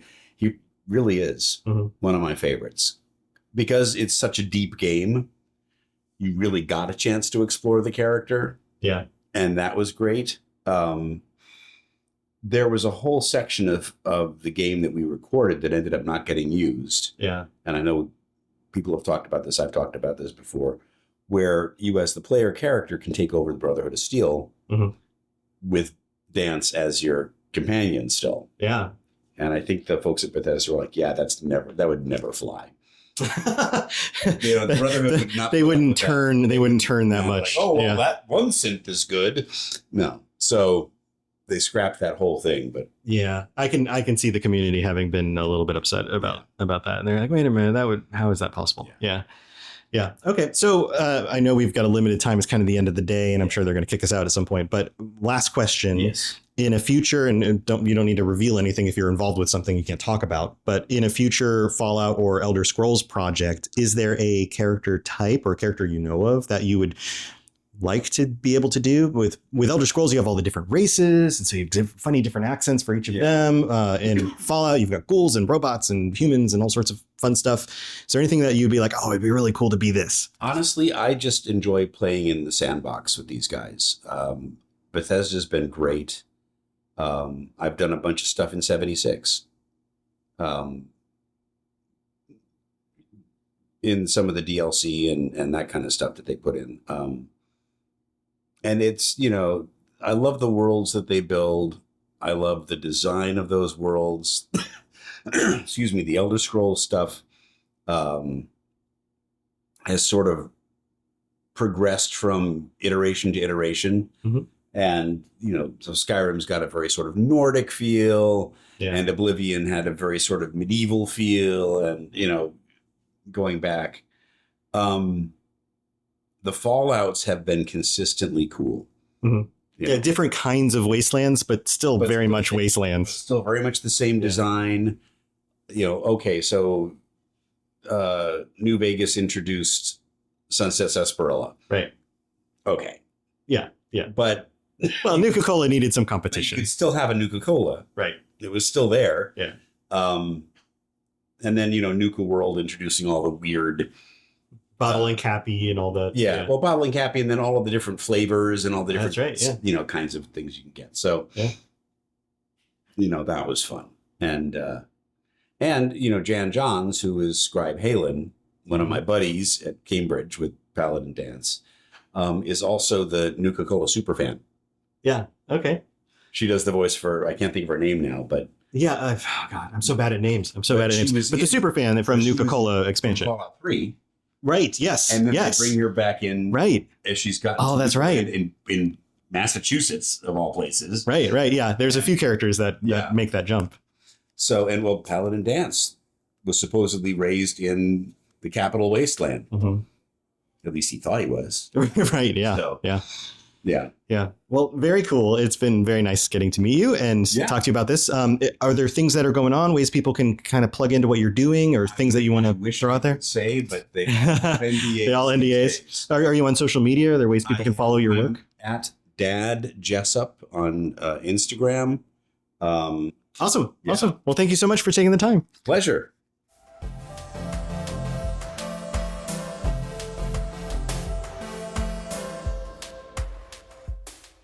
Hey, so Scotty K Fitness is here with me, and we are at GCX 2025. Yes. And you've got this awesome booth set up over there. For people who don't know, you stream Fallout. You stream. I'm sure you stream more than just Fallout on occasion. So I'm a mostly Fallout creator. It's nice to be here. GCX has been more than accommodating. I stream variety as well, kind of whatever the community wants me to stream. I stream a lot of my workouts. Yeah. Which is fun because I get to educate and motivate at the same time, and then I get to play video games, which is super fun. Yeah. And there's nothing better than getting like a really good chest pump and then playing Fallout. Sure. But no, Well, survival in the wasteland, probably. Yes. I mean, you don't want to be in bad shape exactly. when you're out in the wasteland and, a feral ghoul comes running at you. Yeah. Speaking of the booth, man, so a couple of weeks ago, I think it was maybe a week and a half ago, Ken from Fallout for Hope, great guy, reached out and said, hey, there's a booth that just opened up. Do you want it? And I was like, what in the world am I going to put in a booth? Yeah. Sure. And so it turned out fairly well. Again, movie magic. I don't think I could have planned it, but all of the backdrops and set design we had for the bunker stream that we did, we ended up just bringing out here and getting it shipped out. So it worked out really well. Nice. Well, this is pretty amazing. There's for anybody who hasn't been here, which is most of my audience who's currently listening, you're right across from the Fallout experience, Right. and there are all sorts of like replica weapons and items and everything from like a power armor suit to I don't know. There's so many weapons. They have like 2 operational terminals. They have a Mr. Handy.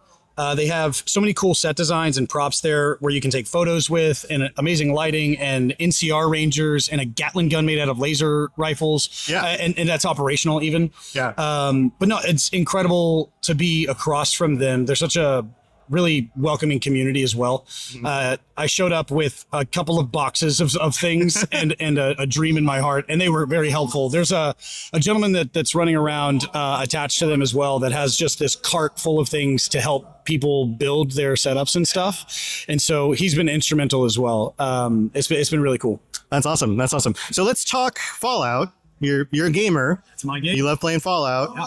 What is your go-to for current streams? Are you a 76 guy? Do you like to go back to some of the older titles? Yeah. So I started on Fallout 4. Now, Fallout 4, I found when I was obese and I was depressed and in this horrible relationship, and I just wanted to escape the world. Yeah. And you can fall into the universe of Fallout really, really easily. And so I did that, and I found myself, or little bits and pieces of myself in the Fallout world, right? In the wasteland. And I realized, you can level up, you can become stronger, you can become better at endurance, you can become smarter, and your luck can change, and all these amazing things. And it gave me a different outlook on life. It saved me.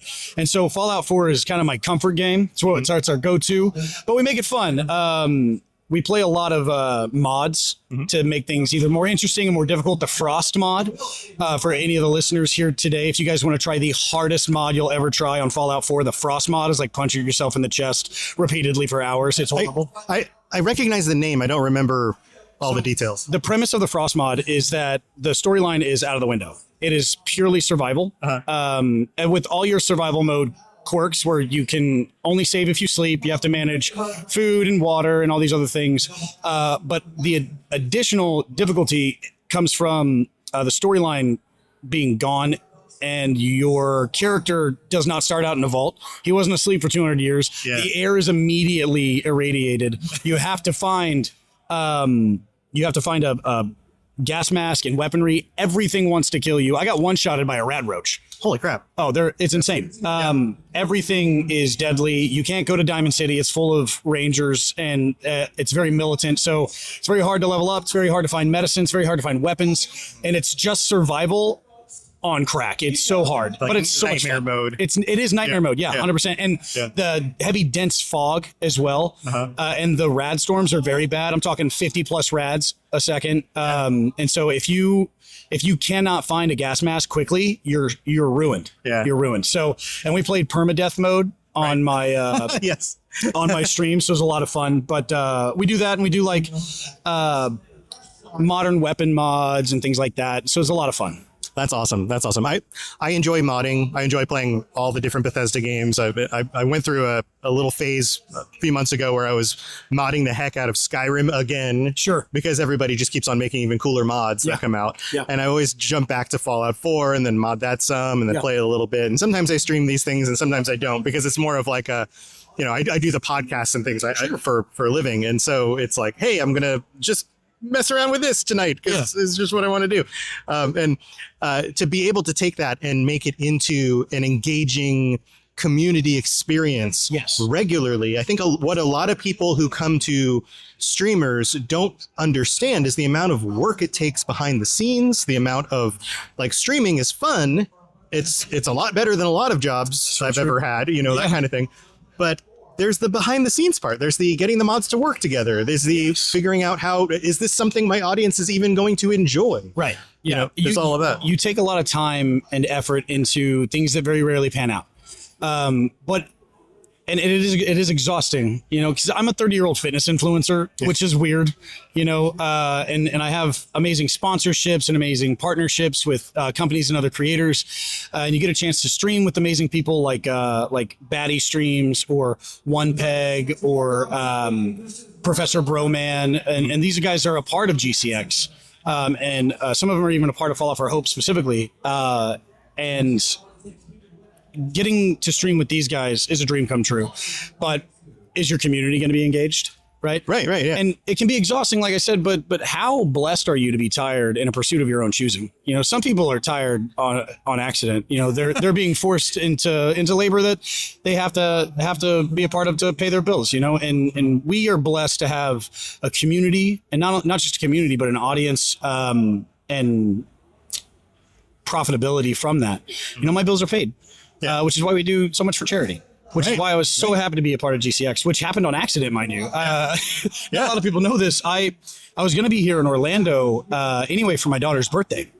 She wanted to go to Epic Universal. And so I was talking to my computer sponsor, Power GPU, shout out those guys, Jesse Martinez. And I was like, yeah, here's all my travel coming up. He's like, are you going to GCX? And I was like, what the hell is GCX? He's like, oh, dude, why don't you talk to Batty or Broman, because they're a part of it. So I called these guys, they're my friends, and they were like, oh, I don't know why we didn't invite you.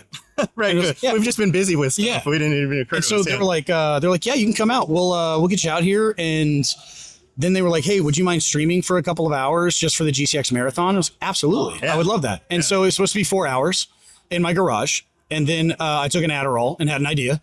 And then we ended up in a bunker in Arkansas, 60 feet underground for 48 hours. It was 4 days total, 1 day setup, 48 hours streaming, 1 day teardown. Wow. And that was incredible, man. And you get those kinds of experiences when you say yes to things, Yeah.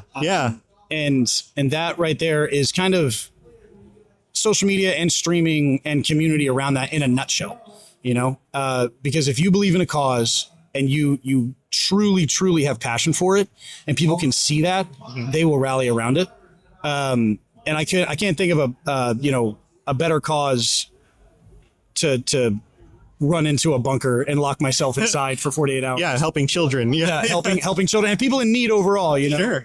So it was an incredible experience. I'm very blessed to be here. So one of the things that has been, I've been doing my show for 6.5 years now. And as far as I can tell by searching things, you can't see numbers. You can see numbers for streamers. Sure. You can see numbers for YouTube videos, but for audio platforms, you can't see numbers. Yeah. Right. But my show does show up at the top. Okay. As far as I know, we're the biggest audio focused Fallout podcast, Elder Scrolls podcast, both Lorecast. So we talk a lot about the lore of the world and all of those things. And both of those series are extremely tragic and dangerous worlds to live in. Yes. And yet there's this ironic thing that happens where, like your story, they become some sort of reason to live. Yeah. Even though in universe, they would most likely all of us would be dead. They say that true strength comes from being broken. And survivability. Learning to pick yourself back up. Exactly. Right. Surviving and survivability comes from the need to survive. Right. And so I think that's where it comes from for me, is being in a dark place and then finding myself canonically and lore-wise in that same position where you feel powerless, you feel confused, disoriented, in a place where you don't kind of feel like you belong. You have to find your way. Right. And how do you know you're going the right way in a video game? you keep running into bad guys, right? Right. And Yeah. things keep getting If harder. it's too easy, then you're heading the wrong direction. Exactly. And that's how you can treat life as well. If, Yeah. if things are scaring you, if things are difficult, or you're worried about something, you're doing the right thing. You know, you're challenging yourself. You're growing not only yourself, but the people around you. Right. And so that's something that we focus on a lot as well. It's incredible. Speaking of the duality of these things, I learned something while I was in the Titan Ranch for the missile silo for the bunker. They have this Air Force patch down there next to the door, and the lore here is incredible. So these missile silos would be manned for 24 hours, and they're Air Force, airmen, military personnel for 24 hours at a time. You go down there and you're with your friends. There's no way you're going to be in a dress uniform or Class Bs the whole time and like boots tucked in. Mm-hmm. So they look at each other like, hey, I'm cool with you. You're cool with me. Let's get into our pajamas. Right. Right. Right. And so somebody has, So it becomes a big pajama party with a bunch of military guys. It does. Yeah. And somebody's wearing bunny slippers, right? Right. But you might get that call to turn that key and drop that nuke. Yeah. And you in tens or hundreds of millions of lives. And so their patch, it says around the edge and a little artwork on the inside says "Death wears bunny slippers." Yeah. And if that's not Fallout in a That's nutshell, so Fallout. Yeah. right? So serious and yet so silly. So silly at the same time. And that's the thing is that's something that I keep running into, and that's how I know I'm on the right track. Yeah. Because I keep running into that stuff. Yeah. So to continue on that idea, this idea of Fallout being a thing that has brought people out of dark places, has found community and friendship, and in general is a very positive thing. Yes. And it's something that everyone was surprised about when Fallout 76 launched, and the community that stuck with it is super nice. Even to this day, people are like, hey, I tried it out for the first time, and this level 3,000 dude in power armor came and gave me a bunch of stuff, and they were so nice to me. That is something that I've noticed, and going back to the story about having done this for 3.5 years, is consistent. Yeah. There's something that's consistent about people who are fans of this universe, and yet there's a positivity to it, even though the wasteland is a dark and terrifying place. Well, I think what it is, and because the Call of Duty community is incredibly toxic, right? Sure. Because it's competitive. It's competitive. It's everyone out for their own. Exactly. Yeah. But Fallout, survivability is not competitive by nature, because we are a species of community, right? Yeah. We're herd-like creatures and animals. So it's all about building that community. And so like, hey, I want you to survive. So I want you to have these things that are going to help you. Yeah. And I experienced the same thing when I started 76. I'm not a big 76 guy. Funny enough, I hopped into a 76 stream with Fallout for Hope recently, and I was on my way home from Dallas. I was doing content for my protein launch, which was super, super fun. But on my way home, I was supposed to be on stream with these guys in time to like do a race and do like a fist fight in your underwear. I had to build a character a specific way. Yeah. And so I was like, man, I'm rushing home, and we stopped at a gas station, me and my army buddy, who's my videographer, Josh, and we pulled into this gas station. He went over to McDonald's. I got a couple of snacks in there. And I go to check out, and there's this man laying on the ground next to the cash register. And the ladies that are supposed to be checking everybody out are trying to tend to this guy. Well, I'm a registered EMT. Used to be a fireman. Yeah. And a police officer. So I'm like, hey, let me help out. And I have somebody go get Josh, my videographer. He gets my med bag out of the car, because I always have like 5 medical kits with me in my vehicle. And this guy's resting heart rate was like 128. His blood pressure was 190 over 160. And then he died. Wow. He had a heart attack. Wow. And so we got him back. And by the time he left, he was in a little better shape, because I have an oxygen tank and nitro and all this stuff. Yeah. So we got him back. And then I finally get to my house and start loading up everything, and I'm so late. I missed the race. I missed half the fights, and I didn't have time to like build a character that would fit, Oh, no. like that knew how to like. Sorry, guys. I was busy saving lives. It was so funny because I go in there and I got to fight Wreck-It Renee, and she's a sweetheart. I love her to death, but she was like a level 2,000 and some change or whatever. I'm a level 23, 28, and I go in there. She let me win 1 round. Thank God. She's so sweet. And I'm trying to learn how to fist fight in 76, and it was just so bad. But it was so much fun too, because again, in that moment, the community still came together, right? Yeah. It was so much fun. Yeah. No, it is pretty amazing what the community does and coming together and the positivity. And I don't know. It's just, it is I'm thankful to be part of all of this too. Yeah. And Ken, I've known for years, and putting stuff together, and just it is very, very cool. So Ken and I are very similar in the way that we'll have ideas and we won't tell each other what those ideas are, and then we'll just find out about it later. And they've never conflicted, which is very, very beneficial. But so you've been doing audio content and podcasting for how long? The Fall Lorecast launched the January of 2019. So if I can turn the table here. Sure. What was your catalyst? Because in my experience, starting a podcast, it either comes with an exuberant amount of confidence, right? Or incredible conviction. Yeah. Right? Yeah. And they rarely go hand in hand. Right. So I have a conviction to make my own podcast. I don't have the confidence to. I've always told my followers, if I started a podcast by myself, I would call it Just Another White Guy with a Podcast, because the world's got enough of it. Right. Yeah, my joke. So I run the Robots Radio Podcast Network also. Okay. And there are people who sign up to be part of the network, and oftentimes they don't have any experience doing podcasting. Maybe they've dabbled in streaming or videos or something. But one of the things that I advise all of them on is, hey, when you start your podcast, when you start your first episode, think about the way you frame it, explain to the audience, just like in a good YouTube video, hey, this is what the topic is today, whatever, because nobody needs 4 white guys sitting around the table talking about what they ate for breakfast for 15 minutes before the content starts. Exactly. Because there's already plenty of shows exactly like that. So, yeah. So, and I honestly, I don't know. I think everybody kind of has to find their creative outlet and the thing that makes sense for who they are. But I think a lot of times audiences define that for us. Yes. And so my journey was dabbling in all sorts of things throughout the years. Back in like 2013, I was Twitch streaming back before it was easy to even make money because people had to send you PayPal money, all that kind of stuff. Yeah. Right. And I was building up a stream and got into 50 consecutive viewers, which was pretty big back in 2013. And then lost my job, had to go. And I was like, okay, I can't devote all this time because I was streaming in the evenings after work and all of that. So that didn't really work out. Dabbled in some YouTube content, and I'm sure my listeners have heard this story before, but ended up getting a career in marketing. Okay. And worked my way up from the bottom because I had a non-compete with the other company, which meant I couldn't work in the entire state.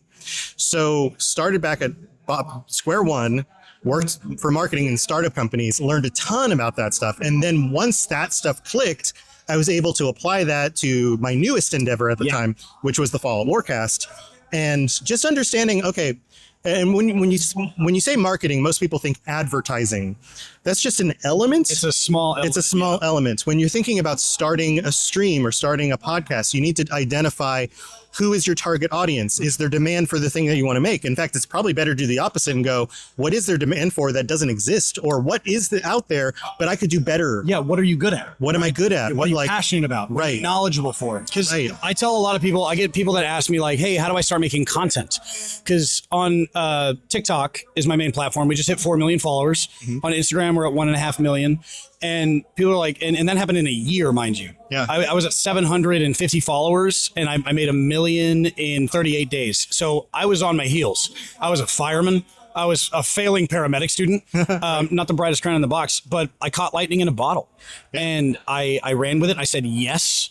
That's my biggest thing is you have to say yes. There's I was always going to kick myself if I didn't take the opportunity. Right. And I upset a lot of people by leaving my job. It was a highly coveted position that I didn't deserve in the first place. And I left my job and I started doing this and I treat it like it's my full-time job because it's my passion. And you have to. Like when I was doing, I started the Fall Lorecast, I was recording in the evenings and weekends outside of my regular work, family, kids, all of that stuff. And it was one of those things that I was like, okay, I'm going to commit to this. I'm going to make sure I get an episode out every week. I'm going to do the research. I'm going to play the games. I'm going to do what I need to do in order to make it work. And then it started taking off. And then I added another show and then I added another show. And a lot of the mistakes I see from people who start either podcasting or they make their content creation, whatever that may look like, is the same mistake that I made in the beginning. Because I used to make content before I became the kind of man that I am now, but it was always like the really cringy stuff. I don't know if I can curse on your podcast. The really cringy stuff where it's like the low light flexing videos where like, look how tough I am. Like I'm fighting my demons in the dark. Nobody cares. It's just the Batman-esque videos. Right. But and you're one of thousands of people who probably do the same thing. Exactly. And that's the thing is I was doing it for me because I wanted to be accepted and liked and people to revere like my muscles or whatever.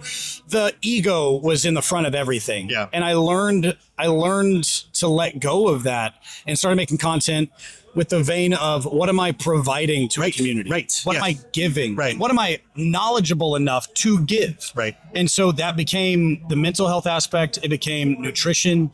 It became physical fitness and mental fortitude. And that right there skyrocketed not only the content, but the community. Because there was a demand for it. Because you're thinking about others before yourself. Exactly. Right. And there's something I will give to the fire department for what they taught me. It's called the I am third rule, right?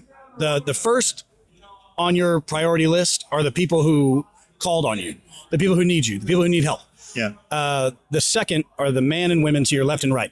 And you are third. If there's anything left in the tank, you can save yourself. People in need, your team, and then yourself. That's exactly it. Yeah. And so that's how I've been trying to push myself forward every day is I am third. Yeah. That's great. That's a great attitude. And I think that will lend to survivability in the wasteland. This is, I need to wrap up soon because I've got another interview scheduled. But this is one of those things that fight with the community wouldn't be the right way to say it. And one of the things I disagree with the greater community out there, not the people who tend to listen to my content, but the people who post negative comments on your videos and those kinds of things. For example, I did an episode recently about how House from New Vegas is in fact a villain. And I went through, this is traditionally in literature, in history, how we define villains. Yep. These are his qualities that match that. So therefore, even if he has good qualities, he's still a villain. Right. By definition. And I went through this explanation and of course created a video out of that episode, which is what I do with some of my episodes. And of course the trolls come out and they start commenting. But the majority of the sentiment against that was either, well, you got the lore wrong or some sort of, they're picking something. Yeah. Or more likely, this idea that, well, it's the wasteland, so morals go out the window. Because it's all everyone for themselves. And you and I don't believe that. No. If you're going to survive in the wasteland, it's not going to be because you're looking out for yourself, and it's not going to be because you're just going to hook up with whoever's the most powerful leader who's available. Yeah. It's going to be because you build a community who cares about each other, who goes out of their way in order to make sure that the group survives, which is actually more in line with history and the way that human beings throughout our entire existence have survived. Yeah. Because at any point, if you decide to go it alone in even a terrible situation, you're not going to make it. Well, what do they say? You want to go fast, go alone. You want to go far, go together. Right. So so totally on the same wavelength there, and and awesome. It's been very nice getting to meet you officially and hearing your story and all of that. And I'm sure I'll be around and check out your booth. For the listeners, we just shook hands. Yeah. We were physically doing things in real meat space rather than over the internet, which is weird. Yeah. For people who want to get a hold of your stuff, what's the best way to do that? So I'm Scotty K Fitness on all platforms. I also own Fault Line Project, which I run my Fault Line Fitness company through and my Fault Line Apparel company through. So if you guys are interested in bettering your health and wellness, mental fortitude, as well as your physical health, ScottyKFitness.com. I am working on the domain change, so if that doesn't work at some point when you're listening to this, try faultlinefitness.com as well. But I'm also starting a podcast soon, but I'm not going to steal your viewers on that. No, that's fine. I mean, they're welcome to go check out other cool stuff. Like I'm also a fan of A Rising Tide Rises All Ships. So that'll be called the Hard Reset Podcast. That's with Batty Streams or Kyle. And I'm super excited to start that with him. We start filming that in August. Awesome. So I hope to see you guys there. And thank you for your time. And thank you for sharing your amazing host. Yeah, no problem. I appreciate the interview. Thanks. Absolutely.